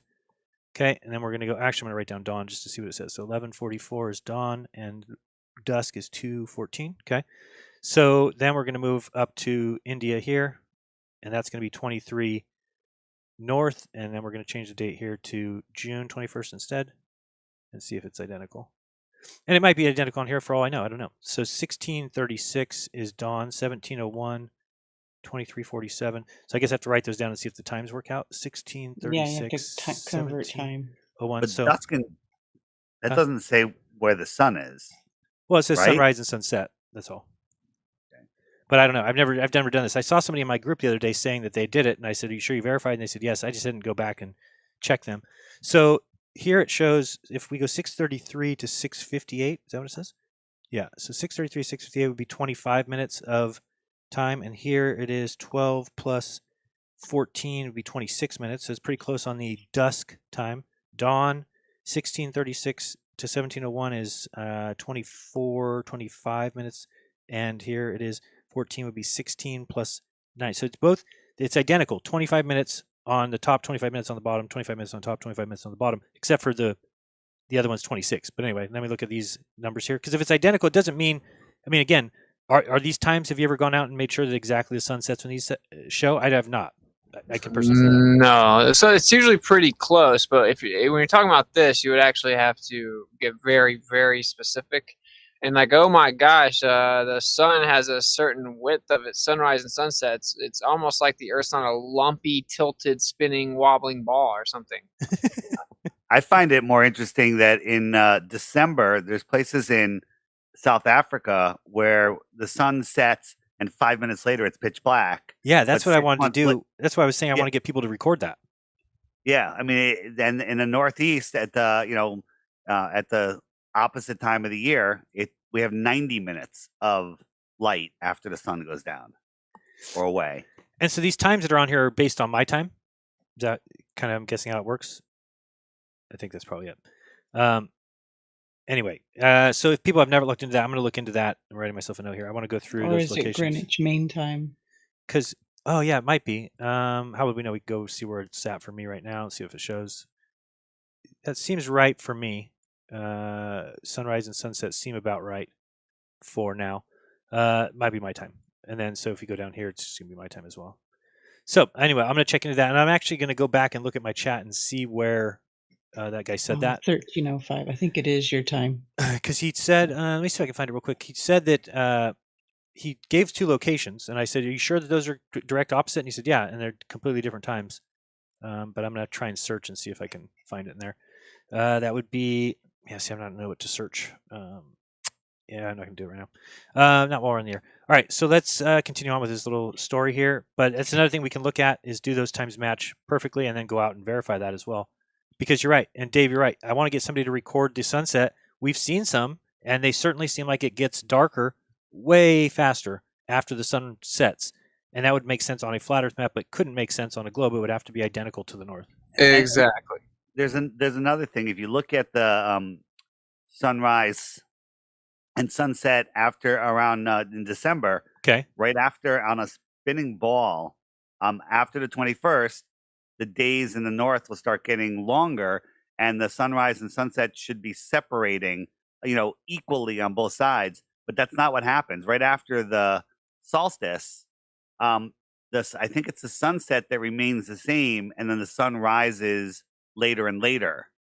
Okay, so what that says there, if you unwind it, is that something, either the spin of the Earth or the speed of the sun, is changing. It's not that it's going around a tilted ball that's equally moving around. As the days get longer, the sunrise and sunset are getting farther and farther apart. But Dave, why are you presupposing the sun has a speed, man? Do I need to drive up to Connecticut? No, I'm not presupposing. What I'm saying is that it's impossible the way it happens. Yeah, fair enough. Something's changing speed. Well, yeah. Perceived apparent locations rate changes. Feel free to come up here. I'll have a shot at you. So, Dave, I'll take a shot at you right in front of your wife. Only way. Dave, the dominant male. Dave. Wow, Dave's challenging him to a fight right here. This is great. Cage match. Dave, so when we have the sunset here during the summer, this thing's saying that there's only 30 minutes between sunset and dusk. Well, what is the definition of dusk? I mean, after sunset, I consider that dusk. Oh, here we go. Now there's so now we didn't open this up, but this might be interesting. They show civil twilight, nautical twilight, astronomical twilight, and then night. So see, this is where the lie lies, because look how this is going to take forever here. So this is in where I live. I put the map at my location, and we have extremely long time after sunset. So if you're not looking at this less detailed one, it just looks like sunset, dusk, 30 minutes. Okay, and here, same thing, dawn, sunrise, 30 minutes. But when we expand this, we see that there's civil twilight for 30 minutes, then there's 40 minutes of nautical twilight, then there's astronomical twilight, and then night comes towards the end. So, and then goes through here. So nighttime's only half hour, this hour and a half, before 5 hours of night. So now if this should be identical, right? If we go down to Australia on the 21st. So let me write these down real quick because I want to see if this thing's telling the truth. It should show you that in the south, it gets darker faster. Make sense? So we have night at 0 to 3:49, and then we've got, what do they call it? Astronomical. Then they've got nautical, and then they've got civil. So 3:49 to 4:33, and we've got, no, it'll do. I'll just open up a new tab. Genius. Let's go duplicate this one. I'll move this over here. I need to write them down. All right, so now we're over here, and we're going to go, oops, bring this down to, well, it would be, we'd have to find a place equal to where I'm at, right? Not Australia. So where's equal to where I'm at? I'm at 30, about 39? No, like 37. Okay. So 37 is where in the south? Australia. Where are you at, Iru? Are you 37 or? 33. 33? I am 30. So that's like, wait, 33. 30. Oh, 30. Okay. Let me see where this is at. So this is south and 30. Wait, I'm more south than the tip of South Africa? I'm more north, I mean? I guess so. That's crazy to me. So I'm more, so here, way down here is, I'm more north than that? How is that possible? Does it look like be more of a distance or no? That's crazy to me. I'm at 37. And then this down here, all the way at the tip of South Africa is not even 37. It's barely 30. 35, yeah, it'd be after that. So, okay, let's just put it down there to see. So it's down past here about would be, and then we're going to change the date to the 21st of December and see if it's identical. So then pop this open and get the other one back up. Where did it go? Hold on one second. This one. This one. Nope. Hold on, I got to bring this up so they're both next to each other. This one? There we go. So see if these look identical. They're saying it's longer. Right? Or no? Let me see. Or is it shorter? I can't tell. Okay, so that night they have as, wait, what? 30 minutes. Why does it say night 0 to 16:53? That's, it can't be night that long. Hour and a half for nautical twilight. Yo, 17 hours of nighttime? Yeah, what's going on with that? Hold on. This shows 12:04 to 0 is night. What is that? Why is it all off? 11. Probably because there's definitely 100% a spinning ball that they told us it was 100%. They're right. I knew it the whole time. Yeah, civil twilight. So even that's off. I mean, this one shows 31 minutes. This is 33. Nautical twilight. This is 39 minutes. This is. It's like 45. 45. 42. Yep. And then we've got astronomical twilight is here 45, 50 minutes, and here it's 40 to 43 minutes. Yeah, see, it's different. So yeah, definitely somebody who has time, start looking into this because they have to be the same on the globe. If they're not, Uh-oh. then I know somebody's in some trouble. I know some globe zealots that would be doing gymnastics right now. Because dude, here's the thing, without missing a step. you know for a fact that people like Professor Dave have never looked into this because they only look at these things as proof. They don't look at them as things you can question. See the difference? We look at things and say, "Hey, we can question this. Who could tell us we can't?" He would say, "What? You can't question that. It's on SunCalc. SunCalc tells us when the sun rises. They know everything about it." So it's clearly obvious that I'm going to look into that because these should be the identical same. We're at June 21st here, December 21st in the south. Why are we getting different times? I wonder if the daylight time should match, shouldn't it? 1901 to 9:56. Terrible math. So 24. You're talking 5 hours, and then on the other end, about 10. So 15 total. 15 minus 4, really. And then here we've got 5:46. Let's say 6. 14. 14. I think it's off. Looks like it's off. That's not the same Yeah, time. the crazy part, I guess, for me is like if it's completely right, that's like bare minimal requirements to ever even have been postulated. It's like it should be like completely perfect Yes. before we rip it apart. Yes. Literally. So, I agree. don't- All right, let's continue on with destroying flat Earth without using. Oh wait, why are we watching this video? Where did this one come from? I thought we were watching his new one. Why did nobody stop me? This is not his new video. Oh, I thought there was some reason we were doing this. That's why I said Nope. the first 3 seconds made me want to just. Oh, I play thought the that whole hour. I was trying to watch. I thought he did a new video that was 6 minutes long where he's talking about this. So what did he put here, Dave? In his video, it's just his little highlights.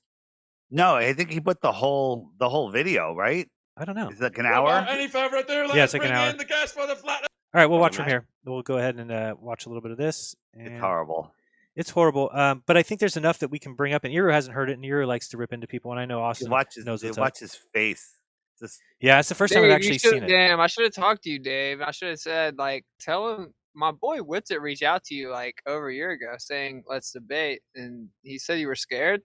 And here's the part that I got tried me. to debate him too because Modern Day Debate Channel asked me to do a flat Earth debate, and they said, "Who do you want to debate?" And I had seen that he had already done a debate over on another subject on their channel, so I said, "I want to debate Professor Dave," and he said no.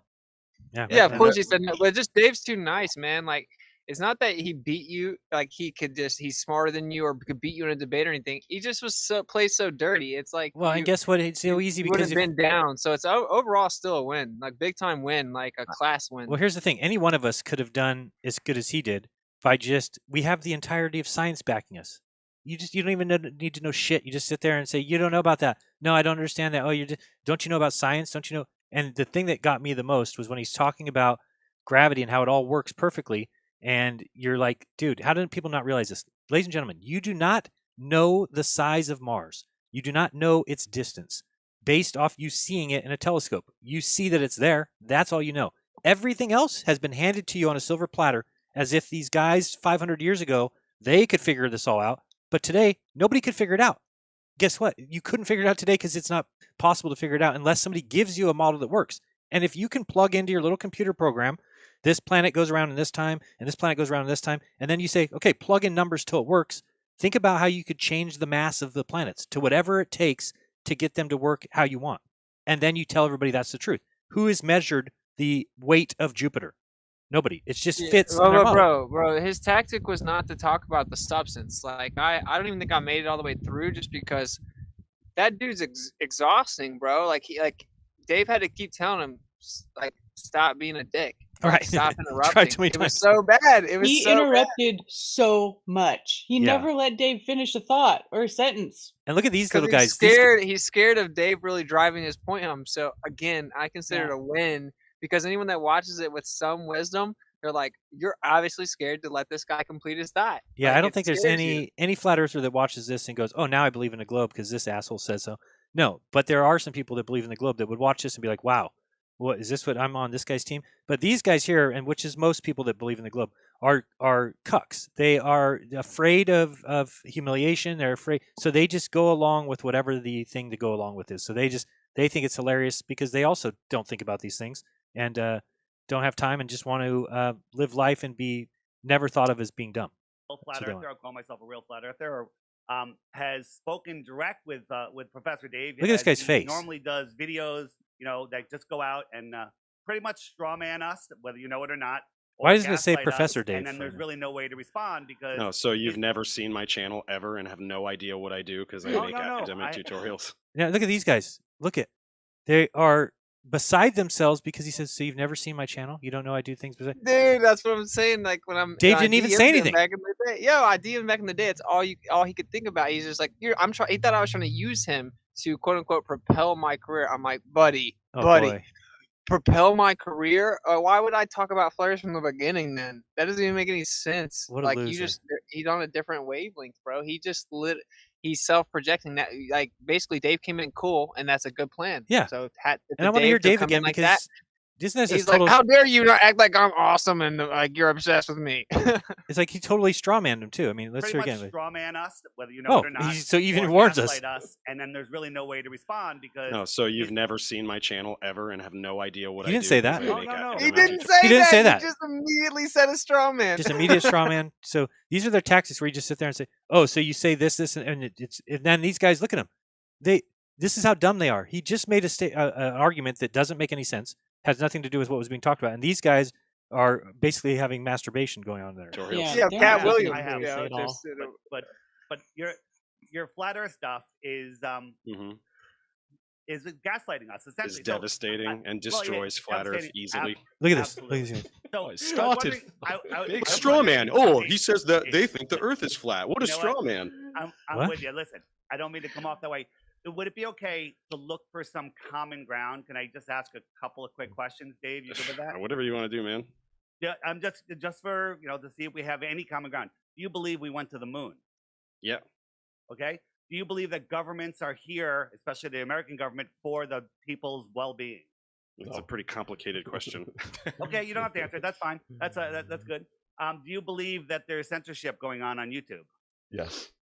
Some stuff is deprioritized in the algorithm. I don't know. Hence censorship. You don't see people getting shut Right. down. You don't know that when you search flat Earth, you can search flat Earth horizons, flat Earth proof, flat Earth evidence, and it's the same set of videos. That doesn't happen with anything else that you search on the internet, but flat Earth. That's funny. That qualifies as censorship.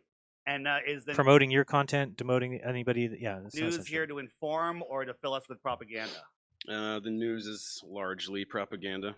None of Right. that has anything to do with the shape of the Earth. None of it has anything to do with the shape of the Earth. So I don't know what the hell you're even What is talking this guy about. doing? Literally none of This that. guy's popular, Dave? guy needs to chill, dude. What did he She drop has acid? he have like ejaculation. Yeah, that's what I said. He's Frantically got like wants to believe in the glove, dude. maniacal laughter going on. He looks like a psycho. He looks like a psychopath. Dave, that guy is popular. He has a popular channel or something.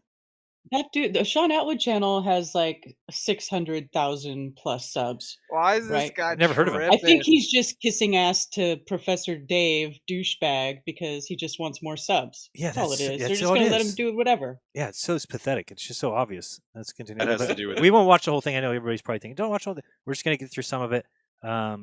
And I do want Ira's opinion of something. Shape of the Earth. So you're Shame really on off to a you. bad start already. Just looking for some What is this guy's common doing? ground. That's all. Oh, So if we Sean- both don't like the government, therefore the Earth is flat. That's not what he said. That's just called a straw man. I So just so wanted the to so see the if- common so the common ground is then we're going to try and keep talking points to 3 minutes each, responses to 2 or 3 minutes each, so we could get Yeah, they through really this did that. hour, and everyone could get an equal share of the time involved here. And I think the first point that we've got up on the list. Dave, did he give you a is, list? What is I gave him a list of a couple items that I wanted to talk about, but I said I really preferred, because the conversation is going to go right off track. at So the why did he beginning. start biblical flat Earth? I didn't give him that. Yeah, so I mean, isn't that a sign? I mean, that's what they know the science cucks hate. So Yeah. it's funny that that's what he says is the number one item, but nobody gave it to him. Listen. gravity? Oh, I thought the number one item was sorry, maybe it's You number want two. to go item. first, Dave, or you want me to go? Oh, okay. This is how we're doing this. Okay, so according to general relativity, it's the curvature of space-time. Okay, it's curvature of space-time. What is space-time? I don't know. It's whatever. Yeah. And he uses Einsteinian gravity later. Yeah, it's whatever Einstein says it is, which is just nothing. It's the No, curving of Newtonian. Newtonian. He uses Newtonian later. Newtonian he flips later, back and forth. Yeah, just call it magic. It's easier. Yeah. So again, this is the difference: is that they're allowed to invoke things that if we tried to invoke, because they're not scientific, we would get laughed at. Because theirs are considered scientific doesn't mean they're scientific. It's just considered that. We are all supposed to bow in awe of the great men that have told us what we are supposed to believe. Around massive objects. And so this is one of the easiest ways to know that the Earth is a sphere. That's the easiest way to know that the Earth is a sphere is because of the bending of space-time that Einstein taught us. Because everything we see, everything, including the Earth, right, very large, massive objects are crushed into a sphere. That's He just said everything we see, and then said everything that we. What do you mean everything we see? Everything we see is crushed into a sphere. Everything we see is not doing anything. Your guys' your invocation of the Earth being gigantic and causing all things to fall to it is all that they have, and they want to make us seem like, oh, everything we see. No, there's nothing else that displays that kind of gravity. Nothing. I love showing, like in the vomit comment and stuff, when they throw ping pong balls around. It's like, why doesn't one of the ping pong balls raise its hand and say, "I'm ready to be the center," and they all start gravitating towards that ping pong ball? Why does that not happen? Because that would. How does that happen then for Earth? What was the first thing to say? I will be in charge of the gravity here, and you come to me. It doesn't make sense. Stars, planets, moons, everything pretty much is spheres. So you can now go ahead and do your like electric gravity bullshit, and then I'll Yeah, so you just call it bullshit. For what reason? Because it doesn't match his belief system. explain to you why it's stupid. Well, the question. Go ahead. Wait, I'm trying. Electric bullshit. I'm just Right. confused. There's no electric magnetism in the Earth. Don't you The know that? only thing that can be physically proven at all, forever, in every way, on the material scale, is electric. So I don't know. Electrostatics is every single molecular bond that exists. All matter is intrinsically dependent upon its charge and what holds it together. It's the only that can actually be isolated, proven, and measured. To just call it bullshit. No, it's as you woo-woo. can It's tout- woo-woo. What's- tout the What the tout apple other did. pseudoscience. You don't even. Yeah, the apple. but the bending of space time. You're missing that part, Austin. You got. It's like wait. Can we talk about we can literally prove first instead of just calling it bullshit? I feel like I'm losing brain cells. Are you not understanding how this works? Like Yeah, physical world, reality, measure, prove, test. And he's just so good at his memorization. He's like, I memorized the books. Well, he dude." says later he's stupid and he doesn't get it. So Fair enough. Fair enough. I Question is, might does not have made it anybody that far. you know any scientist or anybody that's ever proven that any of the luminaries we see in the sky are even physical, let alone spheres? Yeah, we. Right now, again, now he says, look at his explanation for that. Has anyone proven that they're physical? And look what he says. can see them in telescopes. So we can see them in telescopes. So because we can see something in a telescope, that proves that it's real and proves that it's the size and shape that they say on the distance. Yeah, You can that's- see them, so you believe that if you see something that'll tell you its shape. So when I look at this, are these That's this spheres? part. You just say he doesn't think this. Needs to be in a container. Other- What does that otherwise mean? you- Materials, right, represent the techniques that we use. So why are you even talking about it? So Right. my Dave, question the only is- people that are allowed to talk about things are people who have degrees for those things. And that's where truth comes from. And if you don't have a degree, then you cannot possibly have truth. Truth does not come from inside. Truth does not come from people. It comes from the people who have read the books. Get that straight, please. by the way, David, this has prompted me and Zach to start working on Is It Spherical 2.0. Nice. Nice. May 27th, 2020. Just a friendly reminder here. In your latest flat Earth video, you presuppose the solidity of the moon. We don't make the makeup of the medium, or we don't know the makeup of the medium differentiation from us to the moon, altitude or attenuation properties applies to the same subject here. So there is just no response. I mean, Dave's just too cool for this guy. This guy's not cool enough to talk to Dave. That's No, basically what I I got agree. out of it, and it was painful. And Dave at least maintained his composure the whole time because I wouldn't have. So top spectroscopy. I would probably needs rage to be quit. in a container. Otherwise, you don't know what you're looking Spectroscopy needs to be in a container. The study be- of how light interacts with matter needs to be in a container. And I don't know if Yes, Dave, literally. It needs to be in a controlled, contained environment, literally, to work. right. And I think that he's taking that to think of something else. And Dave, I don't know if, I guess Dave said it right, but usually what we're talking about is the medium in between those two things. We don't know it. What does that Otherwise, mean? otherwise, when you're looking at the moon, you don't know what gases you're seeing in between us and the moon. Gases? The moon is solid. The moon is a solid. He didn't say that this moon was Right. a gas. What a loser. What a He's just loser. making shit up. Yeah, he's answering something that David didn't even say. Right, which is the epitome of straw manning. It's what Exactly. It's very easy for any of us to defeat arguments that globers don't have, and we don't do that. We don't we don't rip apart globe beliefs that don't exist. We rip apart their nonsense that they believe in. They believe we're spinning 1,000 miles per hour, going 66,000 miles per hour, 408, that we're flying a million miles per hour. They believe in the great attractor at the center. They believe a neutron star weighs, a teaspoon weighs, 21 billion pounds. They believe those things. So it might sound like we're just saying nonsense, but we're not. We're telling you what you believe is a joke. And then what do you have to do to our beliefs? Say, oh, well, the moon's not a gas. He didn't say that. Solid object. How do you know that the moon is solid? How come you can't see it during a new moon? Well, just let me do Why the can't you zone see here. it during a new moon? Go ahead. No, wait, Dave, you took his bait, right? And only those who deal with like very manipulative, subversive people will pick up on it. They desperately just want to change the subject, and you're just smoking them so hard that you're like, how do you know that? You smoked them, but that they're just trying to run from the first point. Sorry to interrupt to say that, but that's what's going on right here. I've seen it 1,000 times, literally. Yeah, also the problem is what it's matter if the moon is a solid rock, right? For example, because you need to go also in this, in these equal topics, not equal topic, equal, thoughts in terms of, of course, the moon is a rock. We don't have any problem with that. Yeah, you know what I mean. I mean that's how I would go after matter, it too. Is just say how the moon it is, because it doesn't matter to the shape of the Earth, right? And presupposing the solidity is a big deal. Like that's what I said in his message in 2020. Still the same thing. Presupposing the solidity of the moon is light. It looks like it has texture under a telescope and under a P900 or P1000, right? But I do know that light's reflective properties, we'll say, for intents and purposes, they create many different apparent perceptions of light, like that give you the illusion of. So wouldn't they say, but Austin, wouldn't they just say we've been there? Well, dude, if you still believe in the moon landing, I don't think you can sit at the cool kids lunch table. We're not allowed to talk about the short bus. But he believes in the moon landing. We know that because he's an NPC.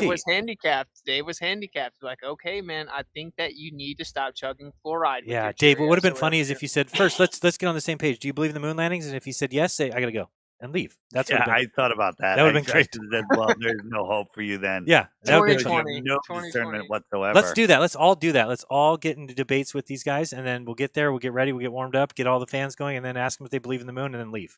Who's down? I'm down. I gotta get out of here. Well, you didn't tell me this was going on. I'm gonna do that. I'm gonna tell the guy from Modern Day Debates I want to debate some about the globe. I'm gonna ask him if they believe in the moon landing and say, "Sorry, never mind. I thought we were intelligent. I thought I was debating somebody intelligent. Gotta go." Yeah.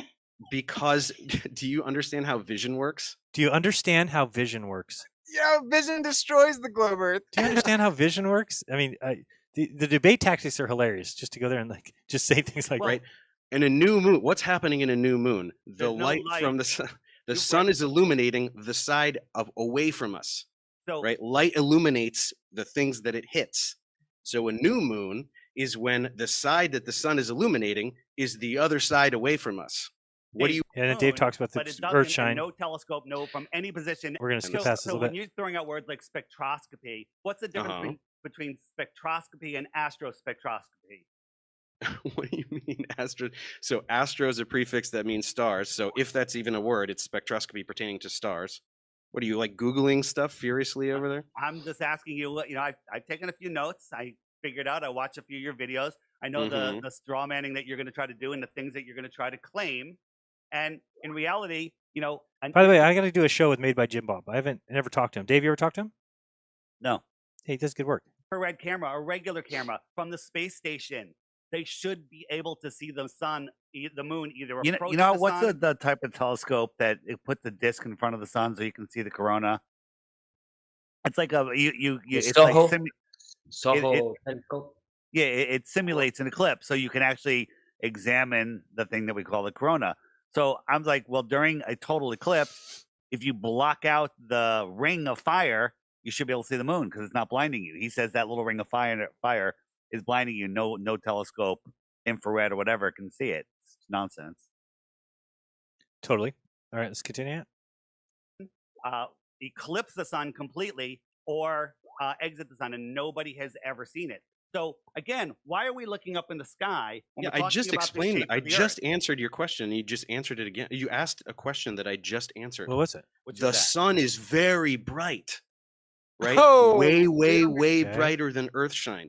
Do you understand that if something very bright, But you're you said it's looking at behind something it. very bright, you can't see something way less bright right Dave, next to when it? there's a What are you not total- getting about that? When there's a total eclipse of the sun and you have the the little ring around there, you can block that out so it doesn't blind you and you still can't see it. You know what? It Why are we doesn't block talking it about out. The lights in corona. sky? Have Why you are we never talking about the seen an lights in- eclipse? Why are we talking? You can make a fake eclipse, right? By putting a disc in front of the sun and then looking at the corona, and you can do the same thing with the corona. You can block it. Why and are it's we looking really up at bright. the lights in the ceiling that determine the shape of the floor?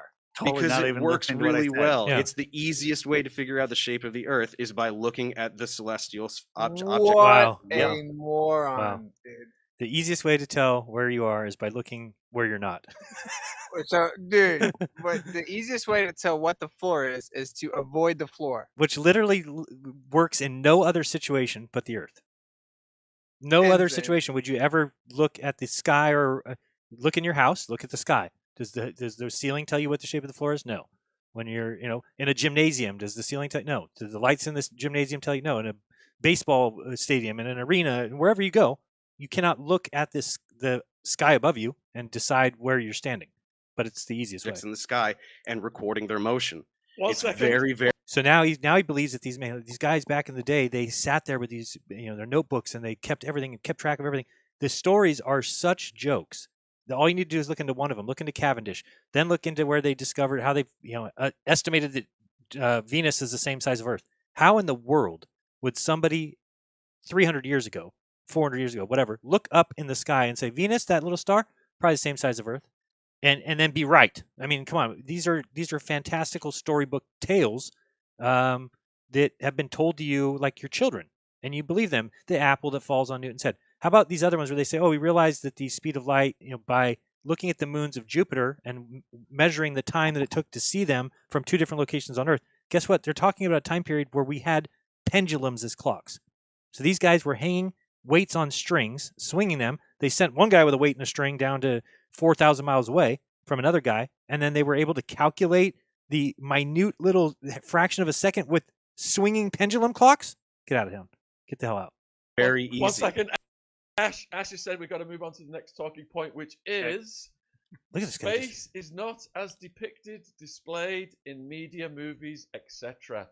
Flat Earth, Dave, do you want to start with that one? Ask the question again, please. Space is not as depicted, displayed in media, movies. Huh? Yeah, I mean, space. Dave, you gave him that, Space- or where did that come from? I have no idea. So, I mean, why are they? You making- don't know if you gave it to him? I know I did not give that to him. I don't know where it came from. Yeah, that's just. Okay. But it wouldn't He's come trying from. It wouldn't come from this guy either. He wouldn't say that. So they're making up things. It's kind of weird. They're just Yo, this is so weird. But That's weird. it's true though. Actually, you can understand. Maybe they wrote the question. Maybe they right? wrote it, He's yeah. like, are you saying space isn't like the movies? Right. I've seen Star Wars.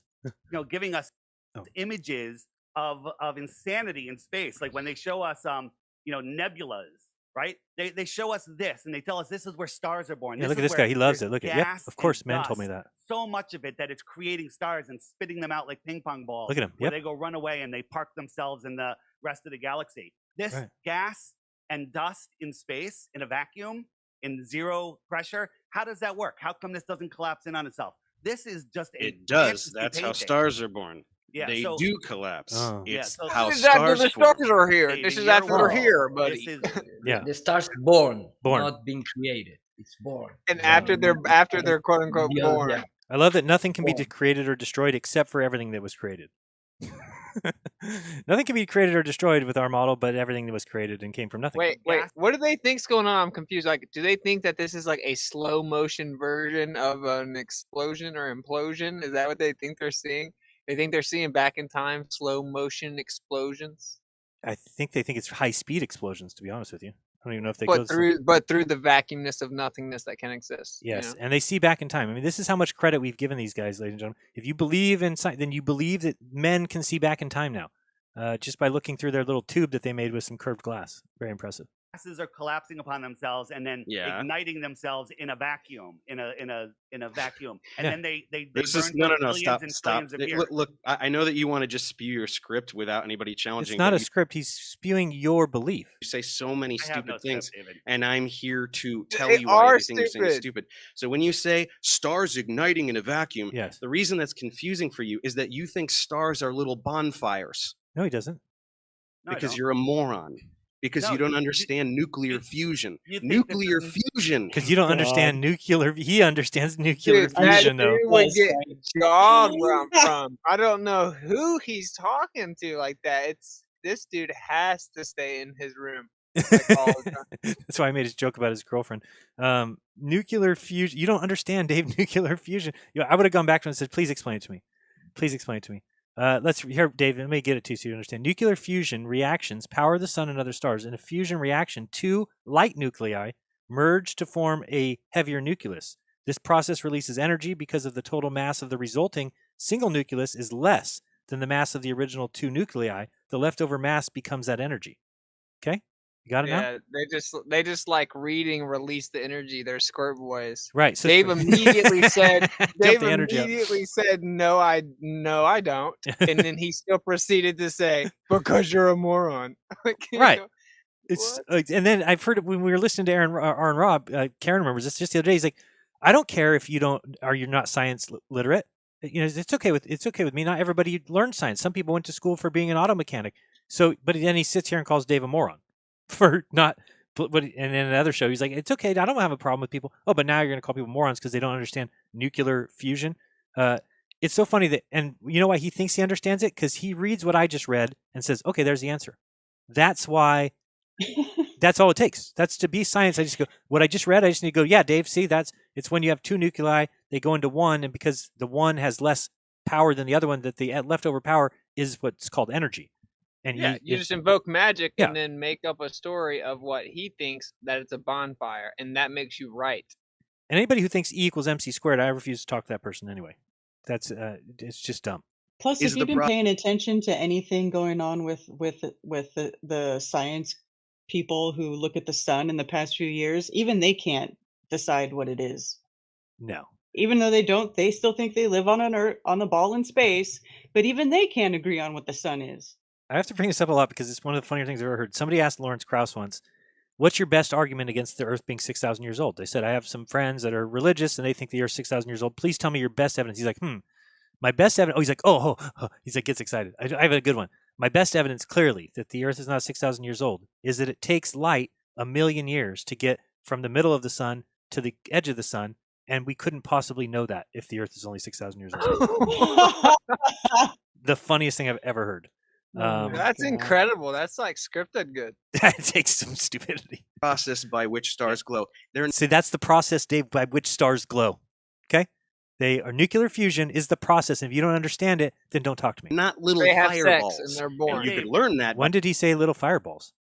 Yeah, the problem is that you cannot see stars in the outer space, right? And you can learn it, Dave, by Googling like I just did for 5 minutes. That's all you got to do is But Google the it. problem is when they start talking about stars, show me the stars in outer space. Right. Show me the one we've traveled Show me to. the stars in outer space and let me know why is everything is black. Last week I did a complete full show in Spanish. Of course, I need to transfer to English, showing that every people that go up into the See nothing, huh? karma line and went down, immediately what they've been completely like shocked is that everything is black, completely black. And then you have the asshole like Don Pettit saying that we can see Magellan's clouds, planet, the zodiacal light. So what's going on, man? Everything is black. Yeah, and It's like the like point that not Dave's like making, you presuppose the medium characteristics, the differential in medium, what the medium is, density of the medium, electrostatic nature of the medium, everything about the medium. You presuppose that it's actually nothing. And then you say, look, I made up these stories about what the stars are. And Dave's like, how do you know what's between there? He's like, I didn't say the moon was gas. It's like, what? It's like you're being trolled, you know? So, you know, Dave won. It's just like the uninformed may not know enough about any of it to know that. Yeah, and what do you guys think about Ubler's paradox? Is that what it's called? Obler's or something? It's I think is the Yeah, start. the one that is so many bright dots out there that the Right. If there's so many space must be suns, then the white. entire night should be white. And I've always had the same question. All right, let's continue.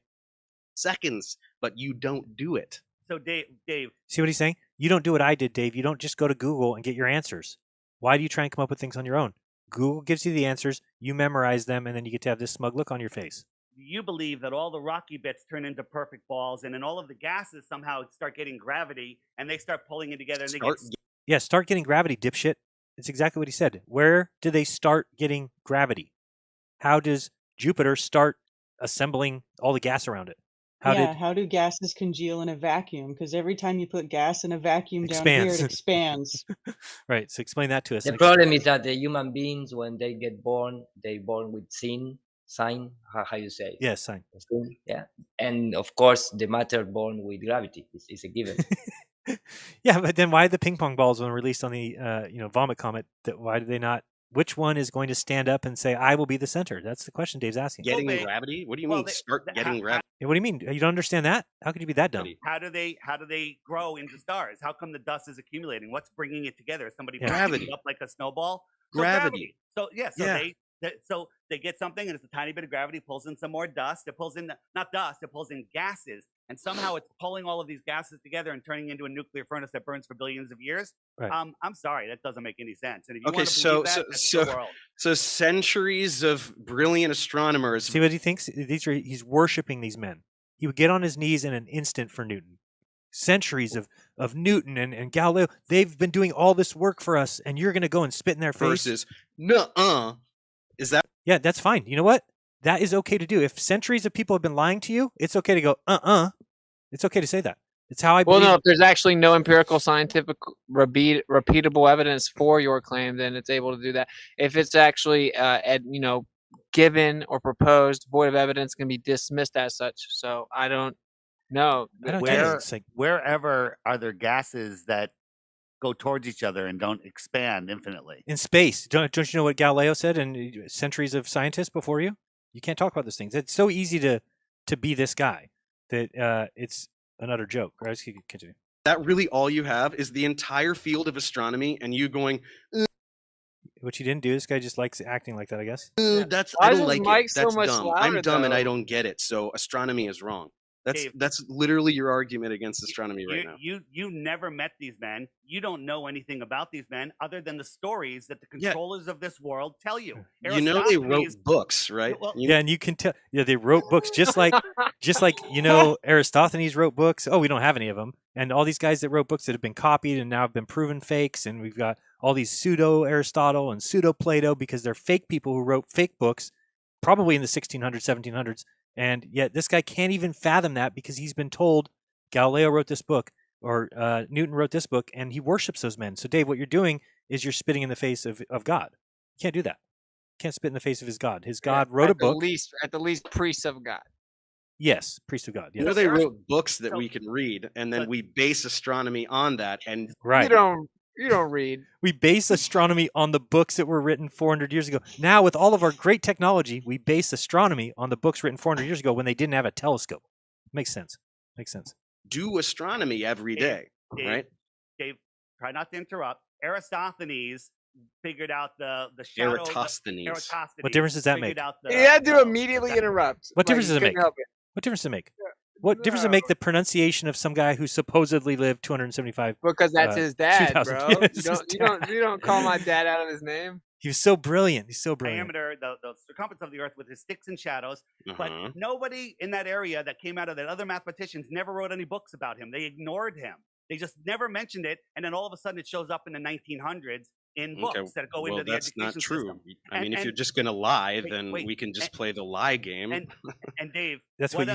That's your game, bro. That That's proves literally nothing. right. It works perfectly on a flat Earth. Sticks and shadows prove the Earth is flat, and it proves it's a globe. But you'd have to assume parallel rays. And if you haven't seen the video that Dr. Zack did, somebody posted it the other day. Was it you, Karen? I think it was. Probably. Yeah. So Dr. Zack did the video where he put nails on a table and then measured it out, and it is correct that on a flat surface, there is a issue with the shadows on the Earth. But what he did is then put this curved atmosphere or curved lens at the top and showed how you could then get the same exact measurements as we get on the Earth, but the table's flat. So you cannot call what Eratosthenes did proof, because he assumed that there is no atmosphere. He assumed that light's hitting him in parallel rays.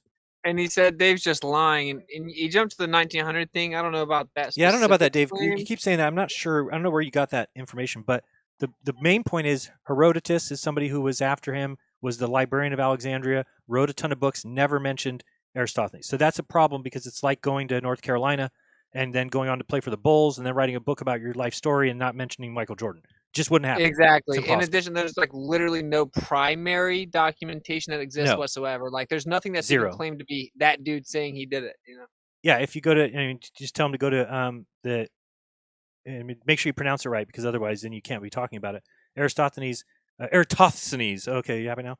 But yeah, go down here and it's got all this information about all the things he did, and just get down to where it says works, and you'll read it here. Eratosthenes was one of the most preeminent scholarly figures of his time, produced works covering a vast area of knowledge before and during his time at the library. He wrote on many topics, geography, blah, blah, blah, blah, blah, blah, even comedies. Unfortunately, there are no documents left after his work. Oh, Okay? how convenient. So The now whole this guy wants to infamous believe these proof. stories. Good for him. And again, even if you go to the destruction of the Library of Alexandria, that's horseshit.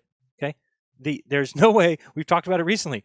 They say that the library burned for 6 months. Think about the time period we're talking about. Think about anything burning. For No, 6 no, no, months. no. 6 months, 6 weeks, 6 days. It does not say that. Well, it took 6 For months. real? and 66 days. Stop It it. took that long to grab everything, bro. It took that long. And they say there's like 1,000 people that live there, like 1,000 scholars live there. It's like they didn't know when the fire started to tell some of them, like, can you go to that side of the library, please, and start removing the books? Go to the other side and Yeah, they grab couldn't the stuff. evacuate some of it in 6 months. That is so retarded. 6 months. I mean, look at it. I'm going to paste this. I'm going to put Library Alexandria fire 6 months. This is not a joke. This is what it's actually believed, I believe. Yeah, the infamous destruction and fire. They kept the bathhouse of Alexandria heated for. Oh, wait, no. Where's it at? No, this one here. The fire spread, and I've seen it before. We saw it just the other day. We were looking at this, and it says 6 months that it burned for, which is hilarious. Let's see if I can find it where it says it. 6 months. I read it. 6 months. Let me put this in quotations, because we did find it the other day. 6 months. And oh yeah, how about this? And what if the Library of it's never? I mean, I don't think you can believe this story. To be honest with you, there's no way. Well, I just like the fire of Memphis. It was 17 days, which is the Jesuit number of years of training. Yep. Yeah, the Jesuits went and took all the good info. I'm like, oh, it burned down. Therefore, you don't need to talk to me about how I still have that, because it doesn't exist anymore. It's like the Right. caveman cover story, but it still works. You know, it still works. And you can find, if you start looking into this, you'll see that everybody's got a different story. Some people say, oh, it didn't really happen like they say. They don't even know who said it. Some people say it's Julius Caesar. Some people, they just don't know. It's a complete and total story. Why would we ever do that? First of all, the entire world was just going to leave their books at the Library of Alexandria. Do we really believe that? It's dumb. Like the only copy. Right. It's like there are no other copies. Here, take the only copy of the history of my people. And there wasn't even a printing press, so it means every single book was handwritten. So I mean, and then I've heard numbers of like 100,000, 500,000 works. But okay, go get 100,000 or 500,000 of anything, and you show me it burned for 6 months. Yeah, right. Yeah, right. There's no fire that's going to burn for 6 months, and it's by the ocean. They can go get water, and they can go put it out. These guys were completely inept or what? Yeah, Go somewhere else. No, they are lazy guys. They are. There's two things that put out fire right there: sand and water. Yeah, it's right there. They can just. Yeah, you can't mess up all the pages with the water, man. There's Calm 1,000 people. I mean, come on. Look at this. Oh boy, look at the fire. The Library of Alexandria was not actually burned to the ground. Usually, when people talk about the burning, they're thinking of the occasion in 48 BC. Julius Caesar's men accidentally set to the docks. Oh, now it's man, dude, accidentally just done. Imagine correcting some other man's name pronunciation Oh, and boy. not even knowing anything we just covered. So bad. Indicators that the library was still operating within a few decades. Right, and this is even their timelines don't match up. I've read this with what's his name that does the chronology, Antonio Fomenko, where they talk about the Library of Alexandria burning down, but Oh, then no, Anthony. oh, thank you. Sorry, Let Anthony. me correct the Thank name. you. I'm sorry. And then a few years later, in other books, they're still talking about the Library of Alexandria. So in one story, it's burned down to the ground, and that's why you have people like this come on and say, "Well, actually, it wasn't burned to the ground." The reason they say that is because it was then 300 years later still being talked about. So well, it only burned a little bit, but we lost all the stuff. No, this is why I think humanity is very recent, very, very recent. There is no library that was burned down. You would never set the 0 date. By the way, I think my next movie that I want to do is going to be called The Year Zero, because the year 0 doesn't exist. It doesn't, as far as like them setting a date in the past as 0, would never, ever, ever happen. Think about it. Would we ever go back and say, "Oh, right, George Washington was born in 1755. Let's set that as the year 0. Everything before that, it's BC. Everything after." The world would laugh at you and say, "What are you talking? We're going to redo all of the books. We're going to redo all the calendars and set a 0 date and then go negative numbers behind that." It's complete and total bullshit. There wasn't even a BC, in my opinion. I think that we're probably 2,000 years old at the most, and we are after a reset. So the reset was probably 300-400 years ago. And you can get this many people easily with a 3, 4, 5% annual increase in population, which we have until right now. Right now, it's probably its lowest it's ever been because they've scared the shit out of people and they don't want them having kids. And you need to add also the Inquisition time when they burn all the books. Right, and in the Dark Ages, I mean, that's it's just a nice, come on. it's a very clever strategy. Think about humans. Dark Ages. Think about humans. Every day, humans are doing something, and people today might say, "Well, they're not doing anything useful," but they're working. Humans are doing work. They're nobody's just sitting on their couch all freaking day, and yet we're told that during the Dark Ages, nothing happened for hundreds of years. Entire people's lifetimes, they didn't do anything. I don't believe you. I know how humans are. They would be doing shit. They'd be building shit. They'd be constructing shit. Not believed. I think the dark Dude, it's like is them trying to put everybody in the dark. Yeah. It's like a caveman lied, though. It's so stupid. It's like, just take out 500 years. It's just like stupid lies, but Stupid. it works. Yeah. Yeah, it worked. It worked. It's like, no, there, just nothing happened for 500 years. And everyone's like, just think about this. Seems If legit, you had a bunch of Jesuits get together and they construct our history, they write it for their lifetimes. Let's say one lifetime, one generation. So about 25 years. They could easily, a group of 100 men could easily write the entire history from 1700 going back to 0 or to going back to the BC. They could write that whole thing and they could be ready to input it to the next generation. That next generation comes, let's say it's 1810. They present these books. This is what the kids learn. By 1840, that's your history. So anybody who thinks that they cannot construct everything that we believe out of nothing, it could be completely and totally fake. And yet that's what you would see. Like, why don't we see the books that were written in the year 400? I want to see what the year it was that they said they wrote it in. We can't. But they can't even they come rewrote up it. with like a creative story, like around this time and so 400, they discovered the hemp plant and they got distracted for 4 centuries or something. Like like come up with something. Just Something we say can nothing happened. believe, right? I can believe that. Yeah. So anyway, I don't even think that the library ever existed, let alone burned. Well, I don't know if it wasn't existed. I don't see what the story tells. Why would you have to tell me it's burned for 6 months? And I'll find that while we're listening to this. I'll find where it says 6 months. Here we go. Listen to this. Aristophanes believed that parallel rays are coming into Earth, right? And no one has ever seen parallel rays coming into Earth, right? When we look, we always see them curved. We always see them crepuscular. But he also believed that the Earth was geocentric and we had an infinitely far sun. And so that sun is orbiting around a minuscule. Far? Well, infinitely far. Yes. Infinitely far means so far away Yeah, that it's the rays that come dumb. in parallel. Yeah. And that's a whole nother problem. But how is a distant sun orbiting around a speck Earth in the middle of space? That doesn't make sense, and they didn't think about what that. What doesn't make sense? What doesn't make sense about an Earth orbiting a sun? What? No. You going that No, you doesn't didn't make hear me. sense? Dave, Isn't Dave, an argument. Dave, stop being a dick. Listen to what I said. You stop being a dick. What? The Eratosthenes believed that the Earth was geocentric, that the sun orbited us, but the sun was a distant sun. How does a distant, gigantic sun orbit a minuscule speck Earth? Well, Okay? Yeah, you have no answer for that. They don't know. It's the ancient Greeks. They didn't know. Now Right. we know, right? We figured out heliocentrism in like the 16th century. His So story, it's like all of 500 astronomy years is ago. based It's a pretty on long them, time. right? His story They makes didn't no know, sense. but we didn't know. base Question is, everything you on them. believe that the sun rays that come in are parallel, right? No, look, there are rays that are parallel, and then you can point a ray from the edge, one edge of the sun, and the other edge. Look, light is going in all directions, right? the sun is expelling light. They're spherical waves of light, photons in every direction, right? So Wow. Photons now. you can identify parallel rays, and then you can identify one from this edge. And if you want to talk about individual photons, you can draw paths from the edge of the sun going in one direction, the edge of the sun going in the other direction. You're trying to oversimplify things. You're trying to go, oh, it's crepuscular, it's all parallel, and so then this time it works for my talking point, and then another time it doesn't work for my talking point. My point is Aristophanes' story doesn't make any sense with the First of all, he just described exactly that, because he said, well, sometimes we see rays go, but sometimes they're parallel. So he's describing a situation where whenever they need to use a certain type, they will. So when they need to use the what is it called, the conundrum, the umbra, penumbra, yeah, when the eclipses, then right. the rays aren't parallel. Then they're not parallel. But when he needs them for the shadows, then they are parallel. So that and then he just projects on Dave and says, Dave, you can't just use things when you want. He just gave an example of that. Sun orbiting a geocentric Earth. Yeah, if you just say it doesn't make sense and stop talking, I guess. How does a distant sun orbit a geocentric Earth when the Earth is tiny and the sun is gigantic? Well, it doesn't. In your Long model. story short, it doesn't. Yeah. But So he was why- an ancient Greek, and he didn't know heliocentrism. They didn't know when Newton developed Newton's law of universal gravitation. He didn't know why massive objects attract one another, right? How about he didn't know the size of the sun, bro? He didn't know the Why size is of the this guy sun.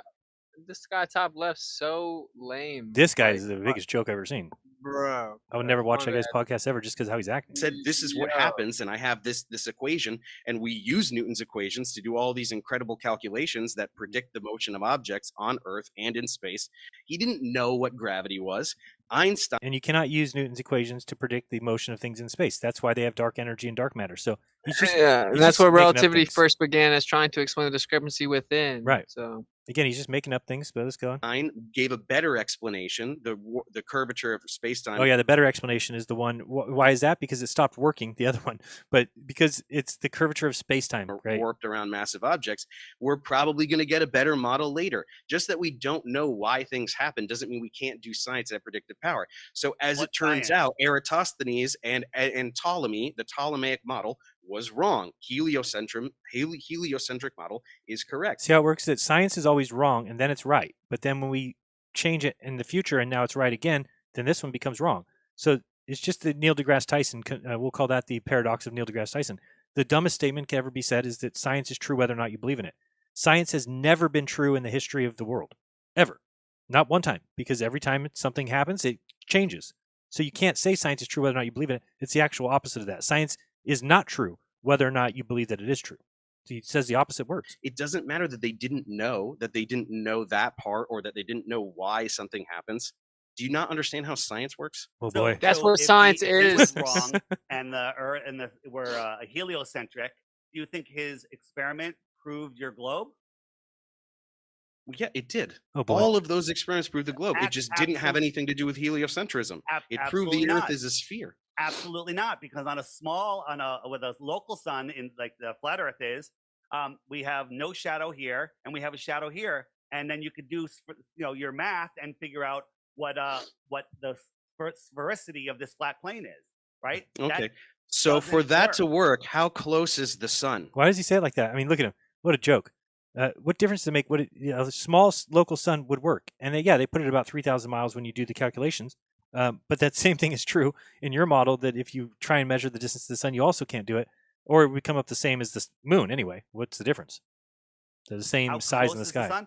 How close is the sun? Yeah, really sun, close, like right above the clouds, yes, which we'd be able to see if you went up in a plane or a balloon. Well, it's not right above the clouds, dipshit. And it'd be like right there. Huh? Dave, there's tons of videos explaining how the sun is an apparent object, and we all see it in a different position. Oh, there's wherever videos we are. that say dumb things. No, so it's there's true. that show science, show experiments, and when you try to triangulate the sun, there's a problem. You can't do it. You can't triangulate the sun. So how far the sun is? Some flat earthers say it's 3,000 miles away. I don't like that answer. The math works. We can scale it and make it The 6,000 math miles works. away. You've never done any math in your entire life. You just say the math works and expect Just stop being a condescending prick, all right? Try. Why Try don't for a you few stop condescending to the entire human race and pretending that every scientist ever? Why don't you stop talking about my religion, Dave? Why don't you leave my religious priests alone? You're attacking me personally when you attack my religious priest. Don't you do that. Is a liar and satanic deceiver. That's much more offensive than me calling you stupid, which you Dave, are. Dave, what is the sun? What is the sun? It's a star. It's a star. It's Good a answer. burning, It's a star. It's a nuclear furnace that's working perfectly, and it's bending space time where it could hold on to all of the planets that go all the way out to Pluto. Is that your belief? Well, Pluto's now a trans-Neptunian All right, object. So we'll go But Neptune. yes, We'll go, yes. all right, and then the Notice how you asked him what he believes, and he said, well, now Pluto's this because he doesn't have beliefs. But now what I've been told is my belief is this. It used to be a Right. planet, but now my belief is this. This is the least kind of existence that I would ever want to live, even if everything that was told to me was 100% right. I don't want to be that guy that says, anything you ask me, I have to answer what I've been told is the answer. That's a joke of a life, and it's what they want you to believe life is supposed to be about, and it's not. They put you in the classroom with a teacher at the front. They say, this lady knows all the truth. Well, where's she getting it from? She's getting it from some book that somebody wrote for her to read back to you, and then you write down everything, and you get all the answers, and you regurgitate them, and you memorize them, and only those that do the best at the memorization of the indoctrination go on and get higher promotions till they become doctors and lawyers and whatever else they become. And again, look what just happened, and look at what we've learned about doctors in the last year. We know that this is what happens when people are not intelligent. They are simply pencil pushers, and they do what they're told. They can then be used for the most gross atrocities we've ever seen. The sun's gravity ignores all of the moons because the moons are attracted to their planets, and it negates the sun. That's what you believe. What do you mean negates the sun? Yeah, So negates the sun. moons. So what you're saying is that like one of Jupiter's I'm moons asking should go you. flying towards the sun. Is that what you're saying? I'm not saying that at all. I'm asking you if you believe that the sun's gravity has no effect on moons.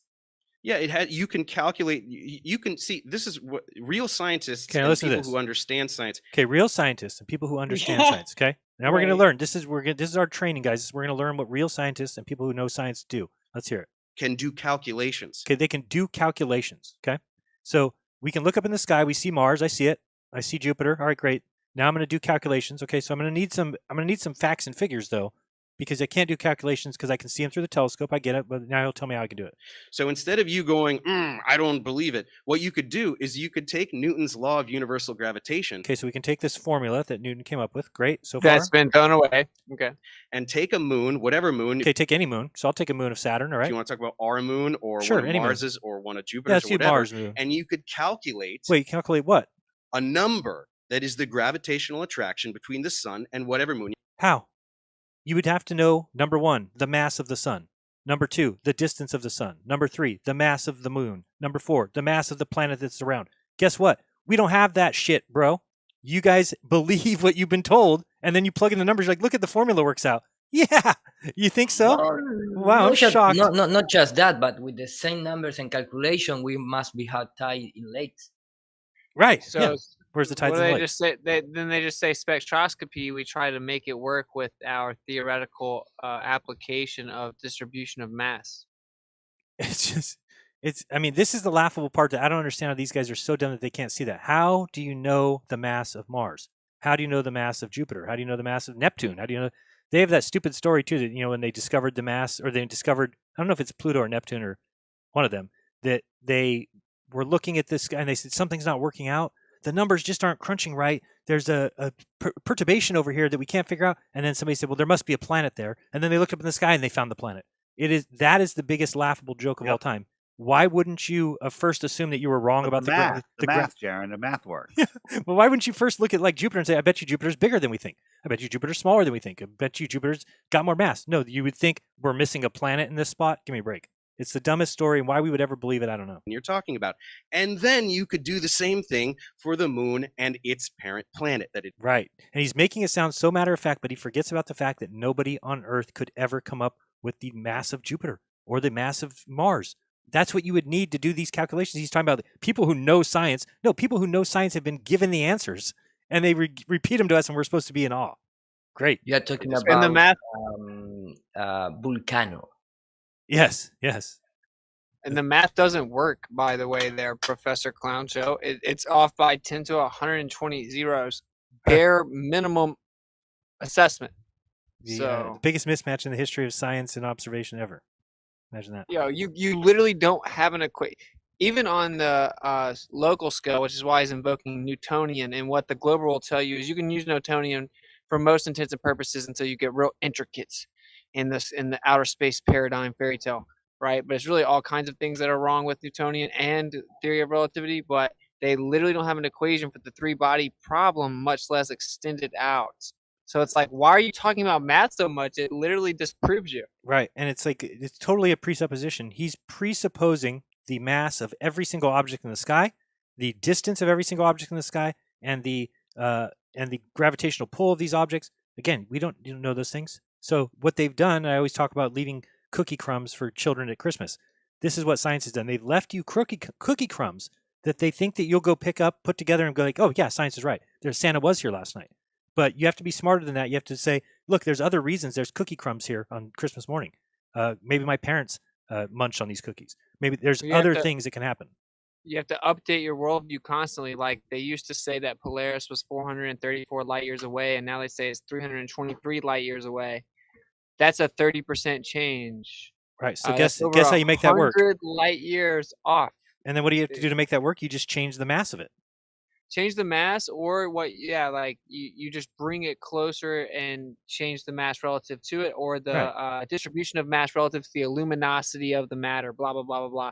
Basically, you just always fidget the numbers. Let me describe it this way. You would have to change the size of everything else relative to it. But also, they say it's so far away. They don't understand that they make claims out there about what's around Polaris as well. There's a whole rabbit hole, but I guess the point that's crazy is he would have to acknowledge, yeah, like overnight, I would have to be like, damn, my worldview attributed a distance of Polaris, one of the stars we can see with the naked eye. In fact, the most important one that's in the center of everything that's ever been observed, one of our foundation blocks, and we were off by 30% distance estimate. Yeah, it's insane. I mean, you could literally take Jupiter and you could change its mass and change its size, and you could work it out that everything still works perfectly. So how would you know which one was true? You could literally take you can't mess up. It's unfalsifiable. Right. You can't exactly. Their whole entire system has been built after the fact. So you can go back and plug things in, and then when somebody says, "Well, how did we get this?" They, "Oh, well, we knew that the size of." You need to go back and look at the papers that are supposedly written in the year 100 AD or whatever, when they're or 100 BC, when they're talking about how they knew the distance to the moon. It's ridiculous. They say, "Oh, they went outside at a half moon, and they knew that the angle between the moon and the sun was 90 degrees. So they knew that the angle from the Earth was 89.3. Give me a break. What are you talking about? Next time there's a half moon, guys, go out there, look at the moon, and see if you could come up with the angle that the sun is pointing to it. I could see where you could say, all right, if it's half moon exactly, it's 90 degrees from the sun, which doesn't seem to be the case, but let's say that that's what you came up with. Then to say, now I'm going to look and see what angle I am to the sun, that's a joke. That's a joke. How would you ever know that number? And they tell you like these guys figured it out. You wouldn't know that number. Orbiting. Which number do you think is going to be bigger, buddy? Which one do you think is going to be bigger? And so the planet, the one that it is orbiting around. When we have a planetary alignment where all the planets are lining up, all of that gravity. Hang on. You know what? Sorry. I would like you to actually just address what I just said, because this is what happens is I say something, or a flat earth debunker like myself says something that just annihilates the idiotic thing. What did he say that annihilates idiotic thinking? That we know that we can calculate with the formulas these planets? How is that anything?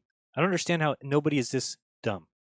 Nobody can be that dumb. Well, I mean, I was that dumb, so I guess you can. I would hear somebody say that. He actually is that dumb. That arrogance makes you very, very dumb. Lots of people are that dumb. Yeah, and I guess it's just too difficult to grasp that they could be lying to you. It's like, well, no, they know all the distances and they know all the sizes. It's like, no, they don't. They have numbers that they plugged into their formulas that now work, and they want you to believe them. Thing you just said, and then you just gish gallop to another point. I would like you to admit that what you just said is stupid based on what I just said. Repeat what you said. I just explained to you why what you said about the sun and the moon is stupid, and you just jumped to another talking point. So you say that the gravity of the planet is holding on to these moons, and it's so much stronger. Let me finish. I'm reiterating what you say to show you how stupid it is. It's holding on to the planets, but the sun's gravity, it can hold on to the planets, hold on to distant planets, but can't affect those moons at all. can't affect, like I just said, you can do a calculation. Did you want to do the calculation? Yeah, do you let's want do to the do it calculation. together? Do you Yeah. want to learn something today? You wouldn't learn anything. You You would learn literally don't know about it. How can you teach somebody? because he You're has an the idiot. formula. He has the formula, and he's been given the cookie But crumbs. dude, he doesn't know the formula. I asked when I was in like physics honors in like 10th grade this question. Why did they have a custody battle, the sun and the earth? They're like, I got the moon. You know, it has to go one way or the other. The Earth's gravitational well would not, or the planet in question here would never, like, yeah, it's in a relationship with the gravitational well of the sun. So there either gets closer to the planet over time or further away. And yeah, you can make up an equation for why it would happen, and it has to be under such a small window that you wouldn't optically see the difference, which is what they did with the moon. They're like, it goes 1.5 inches away each year. So it'll be a long time before you can tell, you know? Right. That's what they had to do. So it's really, he's so detached. He doesn't know his own religion. Let's continue. Called Newton's law of universal gravitation. Do you know what is in the denominator? R squared. It drops off, gravity drops off by the square of the distance. So as things So who measured the distance of Well, Jupiter and of Mars again? electricity I forgot. with the columns. Yeah, exactly. get very, very far away, their gravitational influence is dramatically less, exponentially so. So when you have a moon that is right near a planet, the gravitational effect is way more than the faraway sun. Then why Isn't does the that moon neat? get pulled back 1.5 inches each year according to your model? Right. Why would that be falling away from us? It should be falling into us, not falling away. It's such nonsense. And again, he can just say things because that's what the model says. And then again, anybody who's a science believer is going to hear him say that and go, "Yeah, he got it out right. He repeated our religion right." Isn't that a neat thing that we But can he do? got it with- wrong. He got it, just to clarify, he got the model, he got the religion wrong.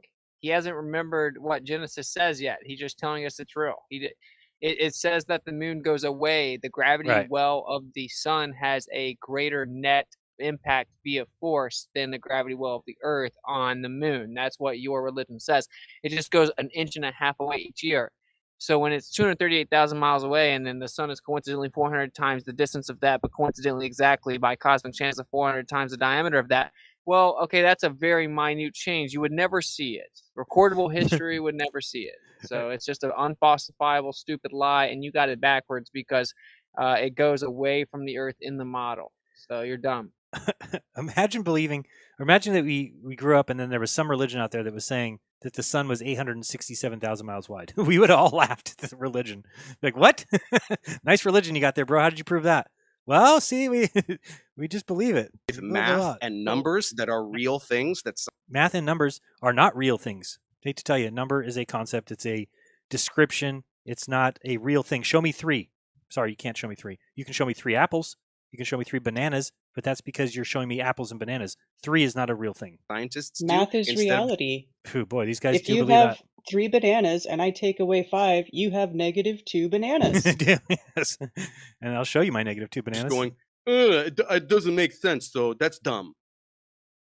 You done? No, you're dumb. Yeah, what do you got? Do you want to address this thing or do you want to jump right to another thing? I want to jump to something else because you say that the sun's gravity that can hold on to Neptune and Pluto can't Mhm. affect the moon, which is way closer to it, and that the Earth's gravity overwhelms that. That's stupid. That's me saying it. Why? You're the All dropped you're out saying is professor. that's stupid. All you're saying Look, is that's and all, stupid. And all Why? you're saying is that it works because I could do math, but it doesn't. It doesn't work. What do you mean? Dave, you have to remember, his life is math. It's all he knows. So when you say it can work because we can do math, look how confused he is. He's very confused. Right, What do you so mean? the That only- is how everything works. Everything works based on math. Very The only thing I confused. can say about it specifically is it would go one way or the other. Like, because I was like 16 when I asked my teachers the question, and she did not know the answer. But I was kind of just trolling, honestly. I didn't think it was all fake or anything, but like it would either get closer to the planet or further away from. The odds that it would be nested perfectly without change is impossible. It would go one way or the other if you put 2 gravity wells. If you put it close enough to the smaller planet's gravity well, all theoretical pseudoscience, or you could just say Narnia, still it could be more affected by the smaller mass. It would just have to be closer. But he would either get closer to the planet or further away over time. So This is why their kind of whole where I'm model up there is just garbage because of this idea. It's like the Antonio Subarats and Red's Rhetoric conversation where they're talking about whether or not the sun moves in space. And Red's Rhetoric couldn't answer it because he had to say in reference to what? Because everything's got to be in reference to something else. It's got to be You got to do that first, and then the rest of it will work. But you can never do the whole thing. The whole thing doesn't work. You have to say the solar system is the sun doesn't move in the solar system. And if you dare say the sun moves, you're going to be considered wrong. But if you then say, well, what about in comparison to the galaxy? Oh, well, the sun moves in comparison to the galaxy. Doesn't it move then in the solar system? No. Solar system, it stays still because it's the only way the math works. You can't have it. Then you get into the three-body problem. If everything's moving, how could you ever calculate anything? I mean, it doesn't. Dave, model it. You know about the three-body problem? I'm sure you know about that. Oh, the three-body problem. So we can't do Dave, calculations. Stop being Yeah, such a you can't do condescending calculations. prick. You Literally. already know That's what it is. Just talk normal. Have a discussion. Sorry, hang on one second. This is serious. This private chat keeps covering the screen. Can this stop? That's Why is that's a this doing delay this? tactic because he didn't want you to do the three-body private problem. chat. Dave, you Yeah, he got This you. dude is Yeah. scared. He got Have you you on seen that. that Twitter account that's basically all about the three-body problem, and it has different animations that start the three bodies, and every one of them is like a scrabble mess. It crashes and just burns. Yeah, it doesn't work. But again, he did a very. Now he's saying something's blocking him. Some chat is blocking him. What chat is blocking what? Shouldn't cover the chat, should it? Just trying to make sure everything's all right. Covering the whole screen. All right. Anyway, Oh, doesn't hang matter. on. No, I mean, it's yes, not. we're sorting it out. I can't. There seems to be a problem with Sean's. I can't hear you, Sean. No. Yeah, he's been Yeah, muted that's the what's- whole that's what's going on. time. I've been watching Been Sean trying, every I don't now know and if he then, was trying to just chatting talk away, or do and his we've been hearing bullshit him. There's moderator tons of attempt, but I important kept seeing him snippets of talk, information lost and forever there's to the nothing coming out. ethers of the internet. How are you guys doing? There's a lot of back and forth, isn't it? It's a very, dare I say it, American debate, isn't it? Well, It's- they didn't address the insult- three-body problem. No, he's going to and skip stuff. right past it. Well, Yeah. here's the thing. I would like to get off of the lights in the sky because I'd rather talk about the shape of the Earth. Because they destroy the flat Earth. Well, you say that, but the lights in the sky have nothing to idiots. do with the flat Earth. or the Okay, globe. so They- this they was don't- my first talking point. Were we going to do the talking points that we prepared? Because my first talking point is about this, and it is an absolute annihilation of flat Earth. That's why you don't want. Oh, now the talk internet about works it. fine. Now they can That's why change you say, everything. "Why do we look at the things in the sky to figure out the shape of the?" So what happened? The other guy Stop falls being a out. dick.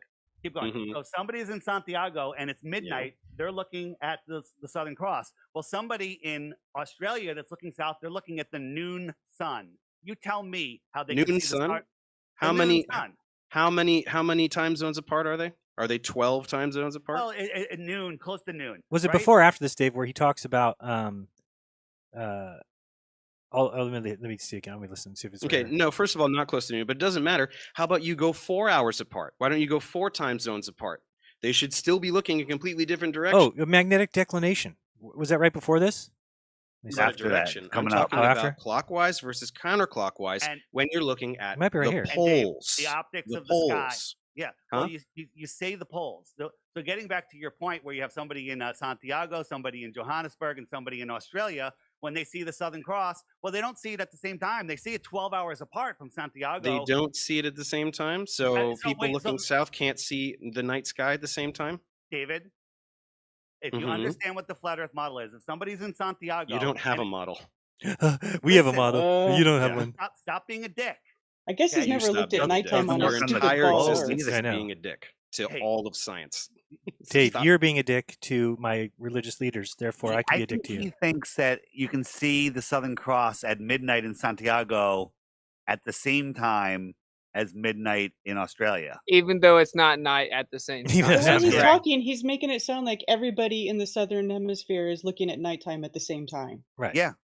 Yeah, he's not. Just He's stop not being the a dick. brightest. Keep going. Mhm. So somebody's in Santiago and it's midnight. They're looking at the Southern Cross. Well, somebody in Australia that's looking south, they're looking at the noon sun. You tell me how they can Noon see the sun? star- How the noon many? sun. How many time zones apart are they? Are they 12 time zones apart? Well, at noon, close to noon, right? Because time zones mean a lot. That's how you prove the Okay, shape of the no, Earth. first of all, not close to noon, but it doesn't matter. How about you go 4 hours apart? Why don't you go 4 time zones apart?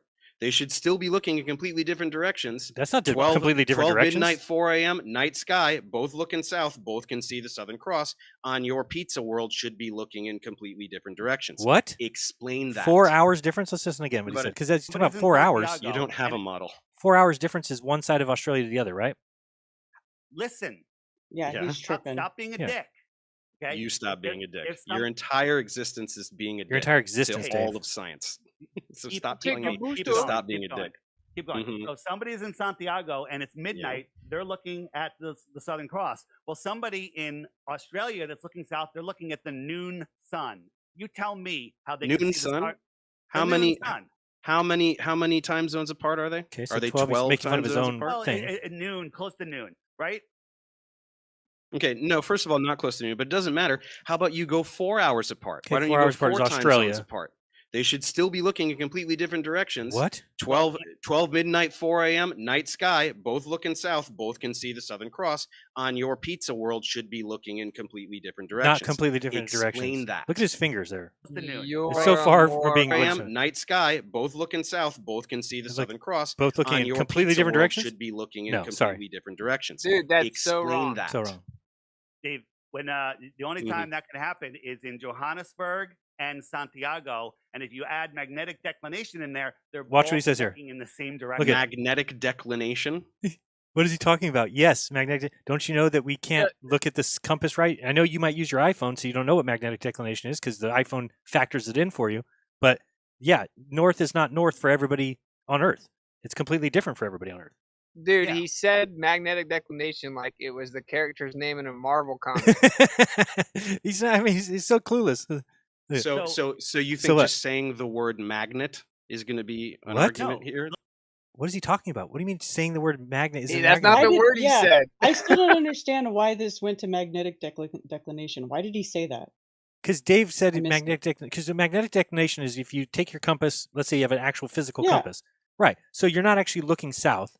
And so when he's saying, "Oh, two people at 4 a.m. are looking different directions," well, when you factor in magnetic declination, they're looking the same direction.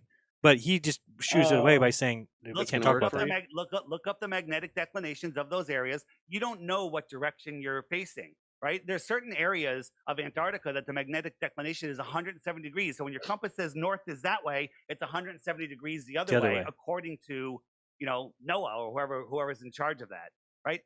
Look, you can dress it up however you want. We're talking about looking this way and looking that way. If you think it's that simple, it's not looking this way and looking this way. You're supposed to look south. So how are you deciding what south is? I'm guessing you're going to use a compass.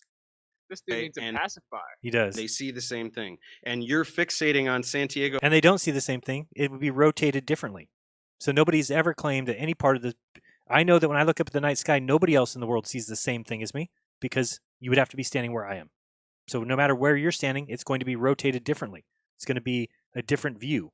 Only here can they see the same Santiago thing. and Johannesburg, because you think that they're far enough apart that they're not going to both be nighttime. I'm telling you, you can go any distance apart. Just go from Perth to Sydney, right? That's far enough apart that if you're both looking directly south, you're looking in different directions. And I wonder if you ever looked at the magnetic declination, Dave, of that? I did. Is if the map is right, they do point in the same direction. With magnetic declination, you mean? Yeah. So yeah, You're here's you're a looking calculator. towards each other. So here's a magnetic declination calculator, and I believe you can go to. There's one that shows a map. I don't remember magnetic field. No, where's the map one?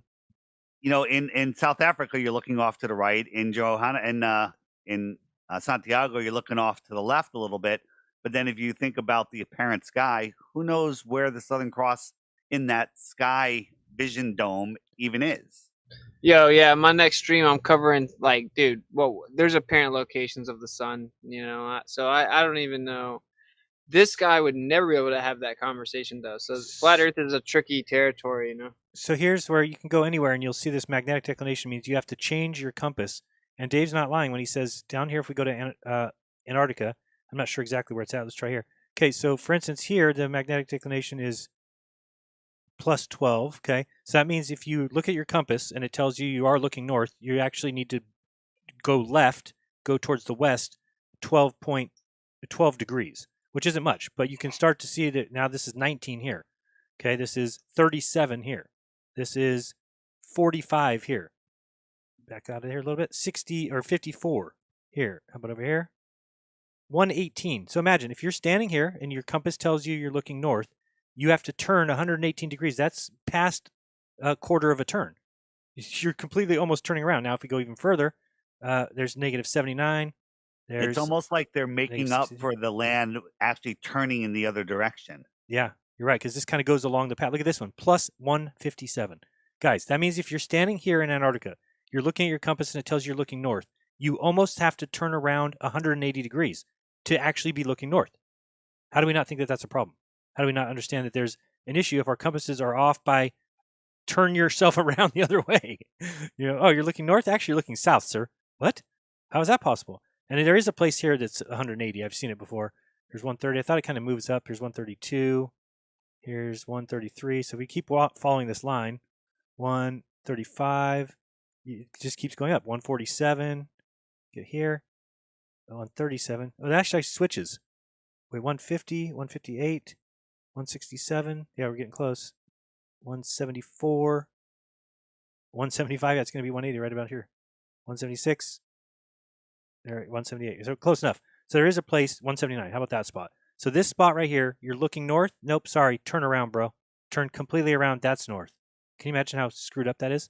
Why would that be the case? Why would it, as you're going through Antarctica, would it change so drastically from here to here that your compass is so off? I mean, Because the Earth's in a toroid magnetic field, the only manifestation of a magnetic field that exists in the Earth's the inertial plane, the only area of a magnetic field that could sustain life, and you're looking at the upturned edges of the magnetic field, and it's going to throw off your magnetic declination readings, and you can't even put a magnetic field on a globe, literally, not even theoretically, in 2022. Dave, watch this.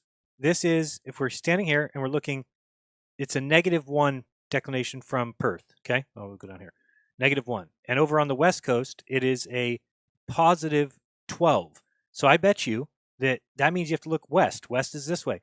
So when they look south, it would be here. You would think this guy looks south here, but no, he has to change his view by 12 degrees. And guess what? 12 degrees is going to point exactly south where this person is. Exactly. So you nailed it. I mean, and you just said magnetic declination. This guy won't even fathom that thought. How close are we getting to B3? All right, we got a little more time. Let's go. You can see the same thing.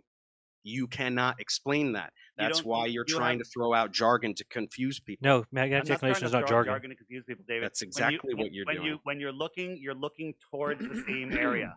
You're looking towards the same area. But on your pizza world, south is a different direction for every You're an idiot. longitude line. Do you not understand that? On your pizza land, right? You have Is it all just me these or does how he's longitude lines talking sound like directly south NLP is type towards talking? your magic Like ice it's wall. all monotone Everybody and he's looking like, south is looking. I don't know. He just needs a Creepy. napkin for the drool. I totally agree. It sounds like, and then again, I don't know who came up with this pizza map thing, but And they'd love to use talking that. over people. He's just fucking. Ugh. Oh, he's garbage. Garbage human. Garbage human. Let's continue. In a different direction. Magic ice wall. Yeah. So stop trying to skip to something else, right? Are you denying that longitude lines, everybody on your pizza world is all looking in a completely different direction when they look south? NASA or NOAA, they tell us, what longitude lines you're talking about. They tell us that the magnetic declination is a different direction. So we're listening. Do they, or are you just randomly grasping at words to try to make sense of something? He He doesn't know about it. He doesn't know about it. David? He has no clue about magnetic declination. It's hilarious. That's so embarrassing, dude. So embarrassing. How can this professor know less about the Earth than me? Give me a break. That's hilarious. He doesn't. Dave, did you notice that? He doesn't know. That's why he's saying that. He has no idea what you're talking about. He does think you're throwing out words that mean nothing. Yeah, you should have noticed it as soon as he said magnetic declination, like it was a fictitious character. Right, from like a you Marvel just came up with comic. nothing. Come on. I hate to tell you, Dave. Dave did not make that up. It's not true. And the optics in the sky, again, do not prove the shape of the Earth. You say that Well, they I do. just did prove it with they that, so I don't know what to tell you. Let's move on. So Oh, I'm sorry, do you wanna sorry move guys. on? Do you Sorry, want to guys, move on my entire from this system thing? crashed. I want to move on from looking You at the hear me? lights in the sky to figure out. Yeah, we hear you. Because I proved the Earth is a sphere by using that. Is that why you want to move on? No. Well, we hear you. We don't care. It is. What though. talking point? We hear you, but we don't care. What talking point are we on right now? I just finished proving the Earth is a sphere by looking at stars, something that we've been doing for thousands of years. Yeah, so says you. Go ahead. Yeah, and can everybody actually- who's ever lived. So NASA isn't gonna really help you with that one. Sorry, buddy. They started in the 1950s. All right, so we've got. Yo, we've it got a started in talking like point from, 2,000 years ago, Dave, bud. Which is the Bible has 200 references to the flat Earth. Every major ancient civilization cosmology depicts the Earth as flat. That's from me or from Dave? That is I would from never say you, that. I think. That's is not that from you? me. That's Okay. not from me. It's from Ash. It's from Ash. Yeah, I mean, if you're a Bible believer, from page 1 in the Bible, it says God separated the waters from the waters and created the firmament. That's all interesting, but I don't use the Bible as science, because science will show us on a ball Earth, Dave. Yep. You have to have a physical horizon, right? If my fingernail is a boat, as it goes away, it disappears below a physical horizon, and zooming in will not bring it back. However, we can see too far. They say the ball is 24,901 miles around, but we can see things that are way, way, way farther. And with infrared now, we're seeing things 500 to 1,000 miles away. The amount of curvature. No, you're not. Yeah, we No, are. you're not. Go look at J. Tola Media's channel. Oh, It's go amazing. look at some And- lies that a flat earther said. That is real evidence. Oh, for you're sure. Well, such a it's well loser. documented. You haven't looked at it. And then when you say the curvature formula is a parabola, I absolutely agree. It is. Over 1,000 miles, it gets off a little bit, but anything under 1,000 miles, all three formulas come within a very close proximity of each other. Yeah, right? but the problem is you can't do math, so you just do the math wrong. What? Well, you just say that. At that point, I would have challenged me. Okay, go ahead. Let's do 500 miles. Let's each do it. See what answer you get. And see what, Yeah. they're going to be identical. Exactly. So much dude, for not being exactly. able to do math, huh? But I will say, dude, Monday morning quarterback is easy, man. When you're dealing with someone this slimy. Oh, like so Tom- much. And that's why I even told people. I said I've been in these debates where after I'm like, holy shit. I mean, I was a disaster. And after you can see all the things you should have done. It's very easy after. To But be he there at the actually is time. still smoking him. He's smoking him. It's just he underestimated. He came in there too classy. That's my. And Well- like it's a hard thing. I think he won actually. I think I messed up by not being classy enough. And you don't really want to drag them, drag you down. So I don't know. Yeah, don't let their energy come over. Look at all of the curvature formulas under 1,000 miles, it's perfectly accurate. And then you think that we're spinning at 1,000 miles an hour and we don't feel it, and we're changing, we're changing Yeah, it's just your question. It's the religion.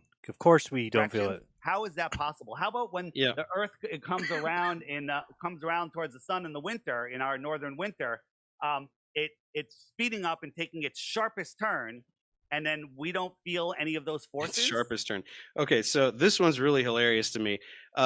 So the sun goes around the Earth, the Earth goes around the sun in how long? How long does it take? A year. A year, right? So why don't you go ahead and get in a car and do a 360 turn and make it take a year?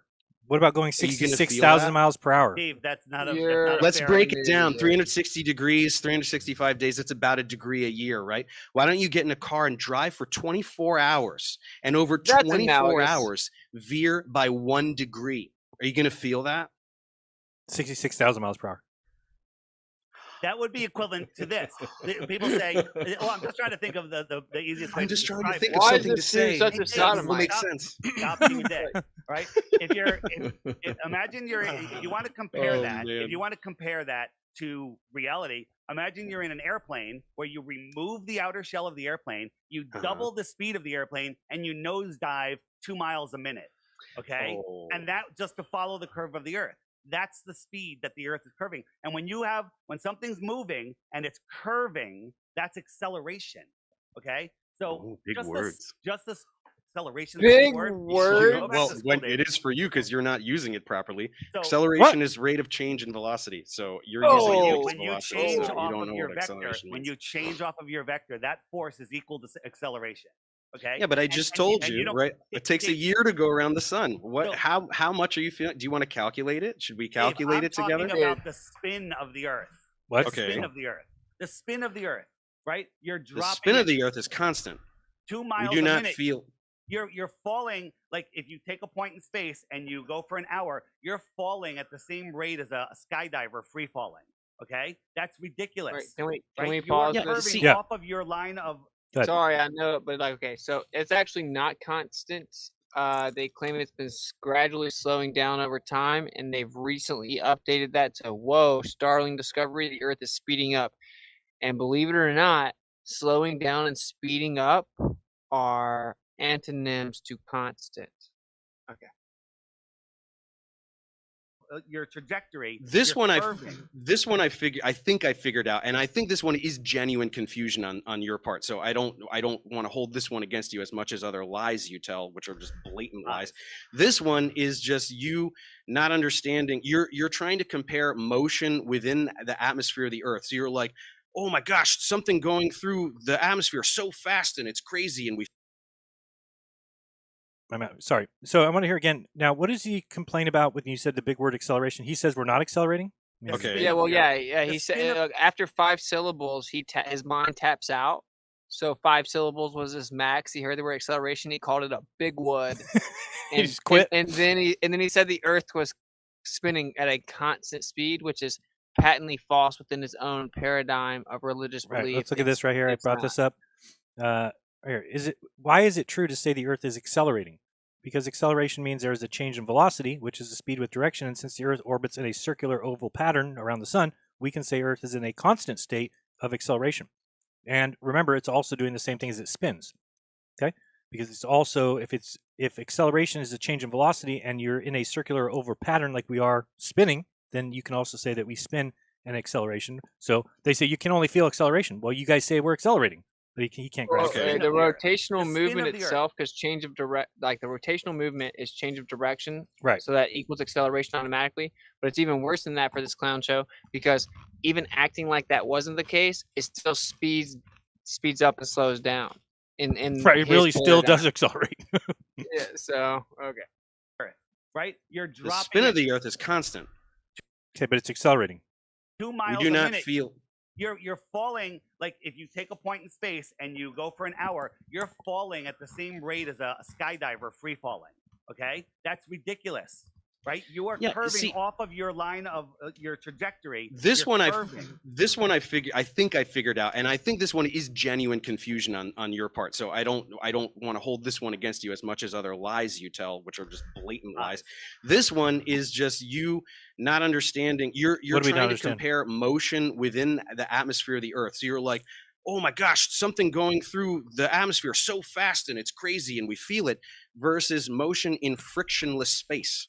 Do you not understand that that's not the same thing, right? There's the Narnia, atmosphere on Dave. Earth You're is trying to very describe thick. Earth and There's Narnia. a lot of friction, right? So when you try to move through air, there's friction and you Doesn't feel matter. it. It doesn't matter. What do if you that mean it air is- doesn't matter? If that air is spinning with the Earth, which you have to believe in your model, you would feel Doesn't that matter. The atmosphere, along with the Earth, it's all spinning together. The giant Earth in the vacuum of space, and there's just no impedance, guys. It's Yeah. Have you noticed that nothing matters? Yeah, and Nothing matters. you can bend that. You can bend the nothing that is nothing. You can bend that. That's what causes gravity. But the Earth flying through the nothing doesn't have any impedance. But massive objects curve that non-impedance place. This makes a lot of sense. you would feel that motion. If you're in an airplane, Why would you feel the motion? Why because would you're you feel the motion? Because your energy is changing directions, and you would Your have a energy force. is changing No, wait, directions. What about eclipses, guys? What about Who is this guy? This guy's garbage. eclipses? Hold on, That's my let's- third let's- talking point. I hope we get let's to fi- it. Let's finish this point. Your mainstream science says that because of the spin of the Earth, because of the centrifugal force, that the water bulges at the equator 14 Let's get miles past this high. part. I don't know, but He never could even understand what you were saying there. Okay, but it doesn't look. It doesn't matter. We're talking about the distance between the towers or the width of a tower. Do you know how much curvature there is over such a small distance? It is so small But we that see it boats is go over the curve. 100% negligible. What are you not understanding about that? The our Earth hor- is really big. So do you believe that horizontal lines are parallel? If you make them parallel, what are you talking about? I'm talking about horizontal lines on Earth. When you're, surveying the land and you have a horizontal line, another one, another one, another one, are they parallel? If you make them parallel, they're not lines, right? They're not actual lines. Do you know that lines are just approximations, right? We can draw lines, we can graph lines and do math in perfect Euclidean geometry. The Earth has a spherical surface. So yeah, we can go, that's a line and that's a line. And if we're just looking at less than a mile, yeah, it looks really straight. But it's not, because the Earth is a sphere. So you're not comprehending scale. That's the Has problem. anybody measured curvature in large body of water at rest? Large body of water needs a container to hold it in place. Why would he laugh And at that? Has anyone measured any curvature on resting water? And don't Okay. tell me your drop and your wave, which is in your stupid video that got 10 million views. Drop and wave? I don't even know what you're talking about. You talked about water curves. And you showed a drop of Oh, water. yeah. Okay, no, I know what you're talking about. That is just a complete straw man. Well, nonsense. it's not, but actually, No, it's this not. is What what's do you mean? funniest to me is that you're flatter. You debunk yourself with this level water thing, because the funny thing is that so tides exist, right? And so on your little pizza world, tides are these little mounds of water. Yeah, mounds of water is a lot different than upside down water and curving water, sideways water. Or water going out on both Yeah. sides, all sides at the same You think time. there are mounds on the curve? It's so dumb. It's so dumb. It's like, yeah, we know that tides are just, you can get in a bath. Nobody says that when you go to push the wet water that it is stuck in a flat plane. Nobody says that. And there's not one person in the flat earth that believes that water doesn't have waves and doesn't have undulations. It doesn't have, so that water can curve, but it cannot hold the shape of that curve forever. You can't push the wave and it just goes and it says, now this is our wave. We're going to have this little curve in it. No, it's going to fall back down. Where? It's like the they level. think a wave can just, you press pause and the movie click and it freezes there, and that wave, that curve stays there. Right. And then you we just now multiply that a bunch of times and it makes a sphere. And that's how we all live. Water that kind of travel around. I don't really know how else you're going to explain this, but right, tides exist, right? Yeah, they do, but they don't correlate to the sun and the moon. There's Stop. no, Stop. No sun and the moon. No sun and moon. There are the water levels go up and down, right? Yeah. And in different places, not everywhere at the same time, right? Right. So on your little pizza world, you've got a little hold on. You've got a little mound of water. Yes. That's just kind of traveling around. Yeah. So I'm sorry, but water isn't level on your pizza world either. You're an idiot. I mean, that is the dumbest statement. He can't really. That is just Dave, stupidity. what causes your high tides? The moon. When Dave nails them here the too. moon and, there's solar tides and there's lunar tides. Right. And so when there's a new moon, which means the sun and the moon are on the same side of the earth, the tide should be bigger, but there's not. There's bigger tides when they're opposing. No, it is. No, they're not. No, it is. You're absolutely wrong. No, I'm not. And you Right. can Google it right now. What are you talking about? When the solar and lunar tides align, that's the highest tide. Right, guys. You're we've just done that saying with it's not because you're just lying. No, just factually, if you look at tidal charts and all recordings of it, at the same time that the moon is on one side of the earth, on the opposite side of the earth, there are waves and tidal waves of this equivalent or greater magnitude in the opposite direction simultaneously, objectively. So No, I'm confused on this. I thought, isn't it that the new moon or the full moon have large tides? Am I mistaken that? Because the stupid graphic I remember seeing is that you have the water being pulled both ways. If you're, let me find a graphic for you. Anyway, I'm done listening to that. I don't know. That's what I remember seeing too. Is it being pulled both ways? I think that's what they've shown. Let me see if I It can. didn't make all sense. I know is that if you look at tidal charts and you look at the globe and you put them on the globe at the same time that the moon's supposedly causing like these tidal waves, on the opposite side of the quote unquote globe Earth, in the opposite direction, there are waves going at the same magnitude or size. Right, it's like this, right? Away from the moon. Yeah. You know. So here's the new moon, and it shows the high tide because it's being pulled this way, but there's also a high tide this way, which doesn't even make sense. This is just So if drawing you look at pictures. Harvard and Stanford and Yale, they're just trying their best to figure out how you could explain that. Yeah, they're trying to draw up these pictures that make no sense. Why would the tide bulge on the far side of the Earth when it pulls this way? Yeah, They say it's look, like some both- magic, you know. That's So so dumb. funny. And then Because when the sun and the moon are on the same side, and the water's going everywhere. Yeah, it's like a magical little well that the moon causes to go all the way around the Earth. And look at that one where it's up and down. This one? This oh, one- I see. It's just a different view. Yeah, but this one's hilarious too because the moon can't be in both spots. Well, the moon. Well, that's not the path of the moon. Anyway, on the globe, even right there, that's wrong. This one? The moon is never over the North Pole or the South Oh yeah, no, Pole. the drawing of the What thing is is that? terrible. I don't know what they're doing, and it's so funny because all these little drawings they always have to do. If they showed you how far they say the moon is away, it gets ridiculous. The moon's supposed to be 30 Earth balls away, so the moon Yeah, would like be a way the hell two-scale over. cartoon looks ridiculous. Yeah, it does look ridiculous. That's why you'll never see it. They always show things like this, even though again you'd have to draw 30 Earths. You'd get way the hell on this side of the paper before you draw a moon, and then it's supposedly going all the way around and everything. But yeah, it doesn't make any sense. Why would here's the new moon, so you have all the gravity coming from the sun and the moon, and yet it's bending the water away from it. The same magnitude or greater. Yeah, it doesn't make any sense. And what do they call? It's These are spring ridiculous. tides. No, What are but spring tides? But this is the crazy part is that their priests, if you will, because they appeal to the idea of higher education or academia, Harvard, Stanford, Yale, you name it, admit that there are discrepancies in our model understanding how tides work because of this problem. Yeah, look at But this. they'll never know that. They'll never know that. Because they drop things like this and people just think this makes sense. Look at how much sense this makes. See, so the pull of the sun is pulling this bulge, and the moon is full and it's pulling this way. Okay. Now here, the pull of the sun's pulling this way, the pull of the moon's pulling this way, but it still has the bulge going over here. Yo, it's so stupid. It just And doesn't the even make sense. They video- just draw it. You're like, okay, yeah, I see what you're saying, but that doesn't make sense. Explain it to me, please. And they're like, nope, it's just drawing you how it works. Here again. So why would the Earth be pulling? And so when it's a new moon, when it's a full moon, it's also bulging on the other side. Why? So what? I don't get it at all. And then I thought that the tides are they come and go, right? So this is like making it seem like at a full moon the tide is just pulling this way, and you have to wait till all the way here 7 days later until the tides change. But that's not how it works. No, yeah, it's all directions. It's stupid. It's Yeah, actually they have just their a giant tides container. every day. Yeah, there's tides every day, 2 times a day, isn't there? Yeah, every day, twice a day. So what does that? I mean, It only makes sense in like a Are there no giant tides when plane. there's a new moon? I don't. It's Yeah, a plane container, a container plane, you know, and the water's just waving around trying to undulate and find its level. Doesn't make any sense. All right. Well, I hate to have put everybody through that, but you know, you guys can watch it on your own if you want. Basically, I don't know if anybody's going to do a video about it. It's I do want to point out some of the things in his 10 10 things flat What do you earthers What can't do you answer. mean no one's going to do a video about it? It's bigger than Will Smith and No, nothing's bigger than Chris that. Rock. No, nothing's bigger than that. Dude, Dave, are you down to like reenact that? Absolutely not. What? No, Say no, no. something about my wife, bro.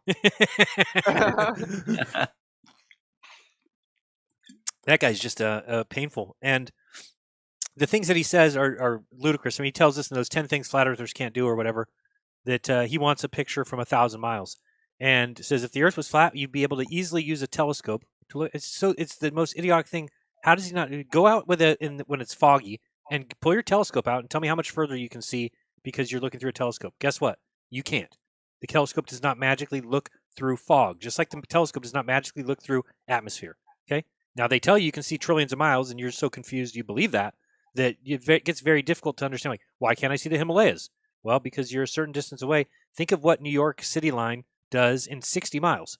In 60 miles, New York gets tiny, tiny, tiny, tiny on the horizon. Those buildings. So the Himalayas get after 200-300 miles, they're not going to be too small to see. We can barely see Canigou from 175, right? So think once you get past that distance, everything that there is too small to see. Everything is, and so you're never going to see that distance. We're going to probably see now. Again, Jay Tolan, he gets up in an airplane like you were talking about last week. He gets up in the airplane. He's above the atmosphere, so you can see further, and he's doing looking from that perspective, and that is looking, and we're seeing farther than we should be able to see on a globe. So no matter what we do, we're seeing further. We know how they replaced it already. The first time it happened, they came up with 7.6R. Probably because they came up with the size of the Earth based on observations, so they could only see a certain distance. They saw boats disappear at that distance, and so they said, okay, this is the number. Then when people started to see through too far, probably when telescopes came around, they said, oh shit, we're seeing too far. Okay, just add 7.6R. So my guess is we're not very far from it changing to 7/5 R or 7/4 R, whatever they need to do to fudge the numbers to make it work.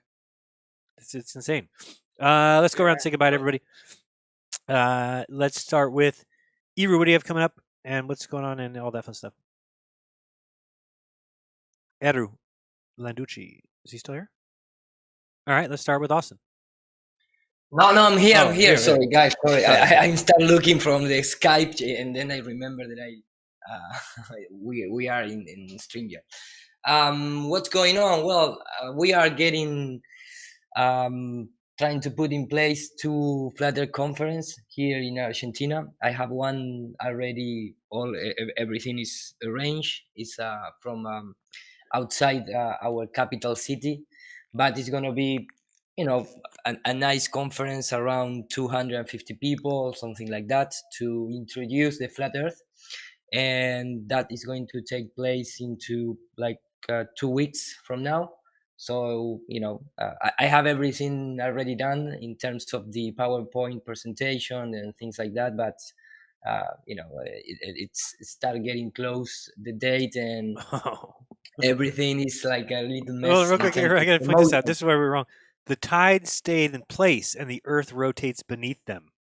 Yes, I have. In So fact, the I tides have. don't even move on the ocean. The Earth rotates, and the water stays there. All right, I got it now. Yeah, no, It doesn't carry the it's water not- along with it. It only carries the atmosphere in the air. It only carries that. Wow. I can let me just paste really quickly here in the chat if you want to play that, because we have our What do we have? biggest modern priest of that theory. It's placed here in the Okay. StreamYard chat in the Okay. private. Yeah, there you go. No, that one. Bring this up. There you have it. Yeah. Okay. Put sound. You need to Come click in and down out. there.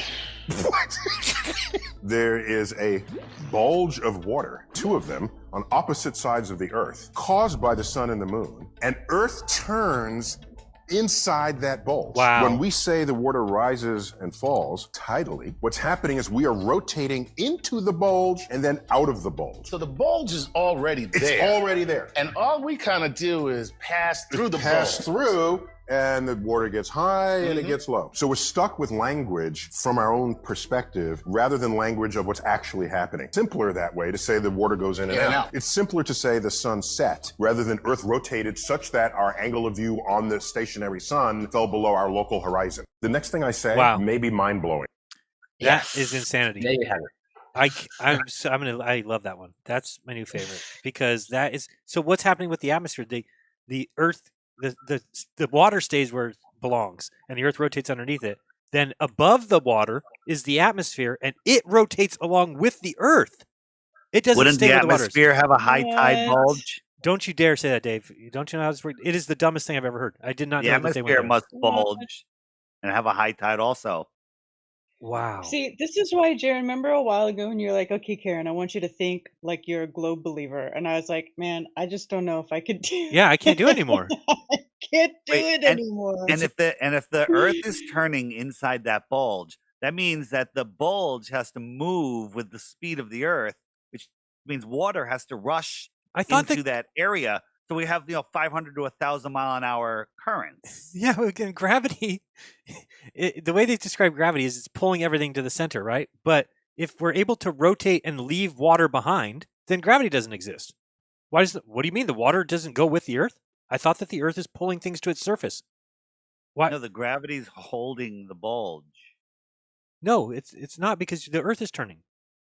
Why do I stay with the Earth? Why does Inertia. Why does a helicopter Karen. take off? Why You ever doesn't hear it? of inertia? Oh boy. This is too good. I got to think about this one. This is the ocean gets pulled by the sun. What is keeping the bulge there?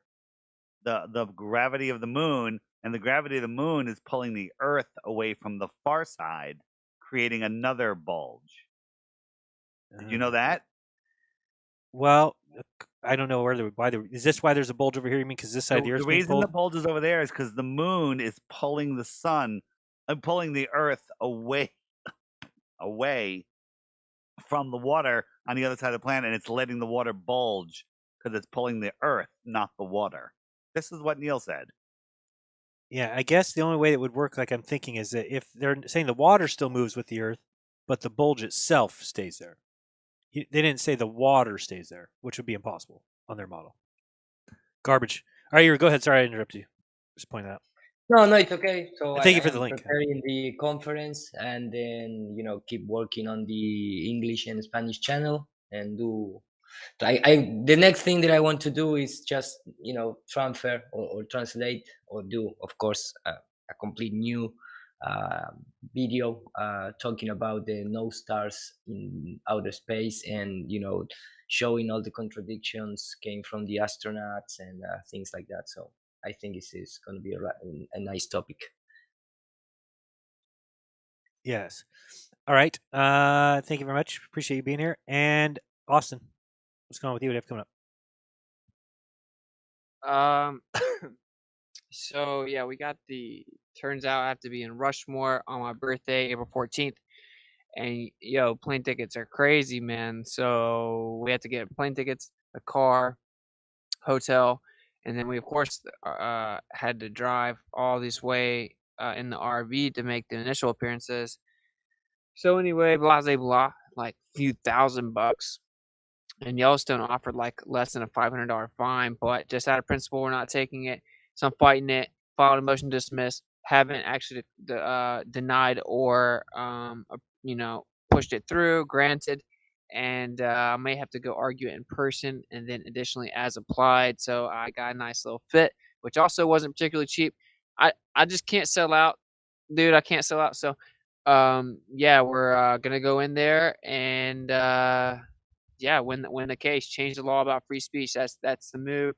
Yellowstone's the 18th, Rushmore's the 14th. Yellowstone approved video, Rushmore did not, and that's kind of the update. So that's what's going on with me. I'm gonna do a live stream later and kind of like explain what's going on. Anybody wants to try to help us out with some of the expenses because it's starting to get ridiculous.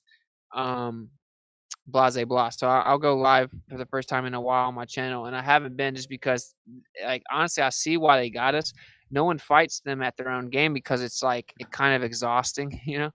But that's where we're at. It could be super epic, even an appeal beyond this as it goes up the ladder because it's it's a free speech law, and what I was talking about could benefit us. So there you go. There's the brief on that. I know it's kind of boring to other people. I don't want to talk about it, but that's what's going on. My birthday this week, the 14th. I'm headed out to Rushmore with it snowing with Chris to be there in person and deny any type of plea and argue the constitutionality of free speech laws and First Amendment areas, etc. So that's pretty much consumed me, and that's what's going on over here at the moment. Alrighty. We'll look forward to see what's happening there. I loved what you wrote. I thought it was really well written. I didn't even know you wrote it. I thought you paid somebody to do that. It's really well done. And Dave, you want to tell us what's coming up with you? You can do another debate with Professor? Tonight at 9 p.m. Eastern, I will be doing a roundtable with Red's Rhetoric, Simon Dan, and Fight the Fat Shirt. And it's going to be amazing. So make sure you subscribe to DITRH. Hey, first, can you ask them before when you get there? Ask them if they believe in the moon landing. Just wondering if that's and then leave. Yeah, for sure, dude. Wait, it's you versus all of them? I'm kidding. Oh, I'm about to say, get me in there, bro. You need to calm down, dude. I look to you to be like, Dave takes the high road. You're over here getting me to dip down in the ditches, I'm kidding. For those of you with brain damage or vaccine damage, I'm kidding. It's all right. Okay, thanks. Don't say about vaccine damage. We all were vaccinated. It's very sad. Yes. We're fighting through it. I don't know. Do you know anybody that wasn't vaccinated? Besides Maverick? I do know. I knew some young kids, and they're I know a super couple. healthy. But any adults? I would love to know. Yeah, I know a couple adults, and then a lot of flat Earth babies. Yeah. Nice. Yeah, flat Earth babies for sure. All right, and we've got thanks, Dave and Karen. Tell us what's going on with you. What's coming up? Well, tomorrow I got Coffee Talk with Karen B. If you're subscribed to my channels, everywhere but YouTube. I don't live stream on YouTube anymore, really. Although maybe I should try starting to start trying to stream on YouTube a little bit more. But I just got so tired of their BS. I think here's the one thing you could do: figure out a way to make it comedy. They seem to allow people to get away with anything as long as it's clearly comedy, whether it's a parody song, whether it's like satire. Yeah, can you do like a setup where you're on like a stage doing stand-up and then just say all the truths but make it seem like you're a comedian? I think they'll let you get away with it.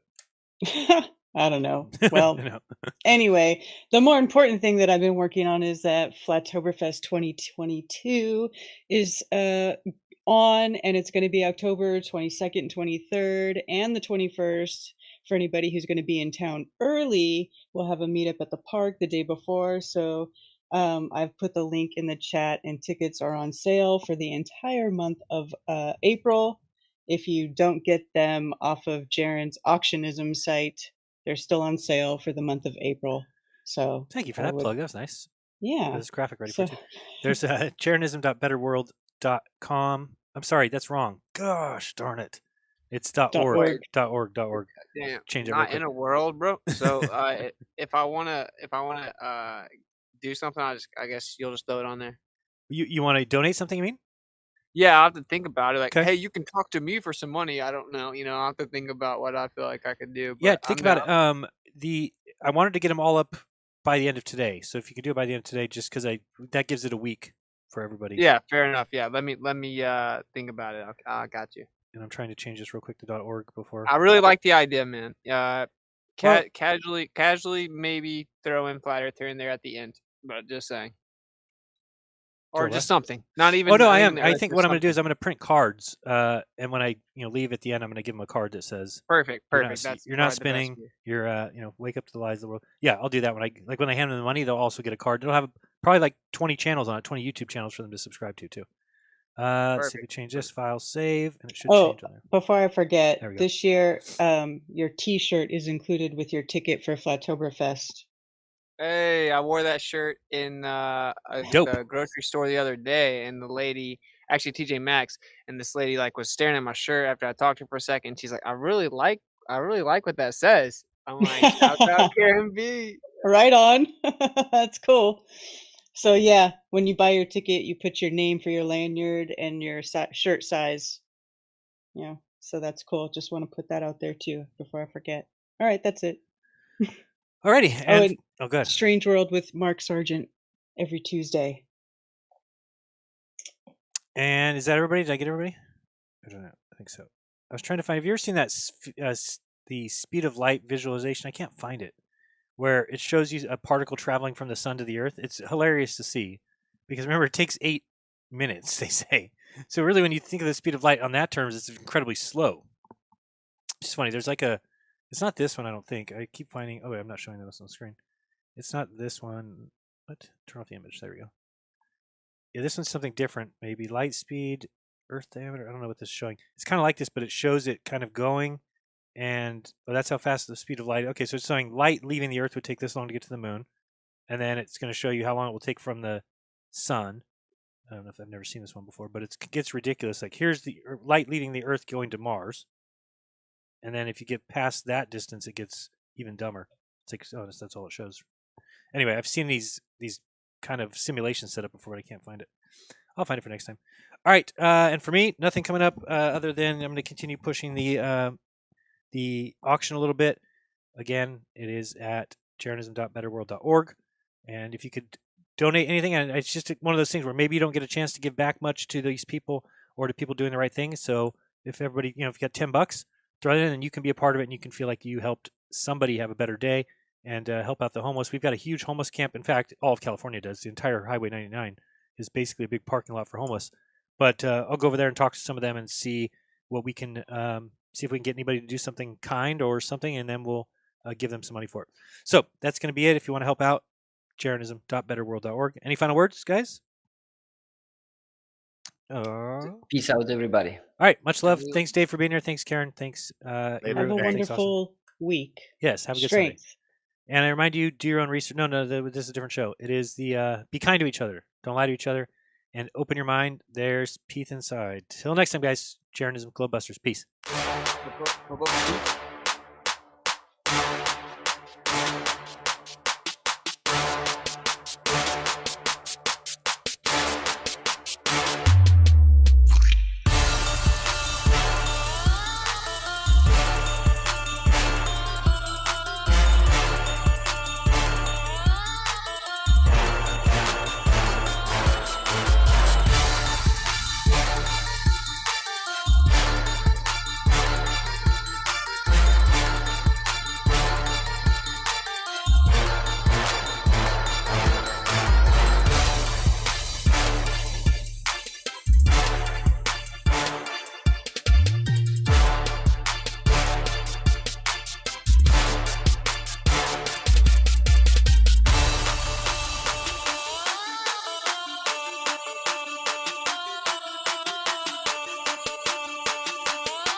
I don't know if you guys are still here. I totally forgot tips. I'm totally an asshole. The worst human being alive. I'm just going to check them real quick and say thank you, even though nobody might be listening at this point. Give me a second to put something on the screen. And I know I've already dropped the guys, but I wanted to just... It would be rude to go away without saying thank you to everybody. So thank you for the tips. Let me bring it up here. Tips got you. Oh, wait. Did it already end? Maybe I did end it. Nope, still going. right. Thank you very much for Lori Glenn. Thank you very much for the tip. Brett Morgan says, love the shows. Keep up the good work. Thank you very much. And we've got Buddy says, keep up the great work. Check out a very relevant song I did think you'll enjoy for Rumble, Flu World Order. I'll check that out. And from Tom Nixon, thank you very much for the $2. All right. Now I feel like we just got that done. Thanks, guys. Sorry about that. And we'll see you soon. Please donate $5 if you got it over at jeranism.betterworld.org. And let's make somebody's life a little bit better. Who does that?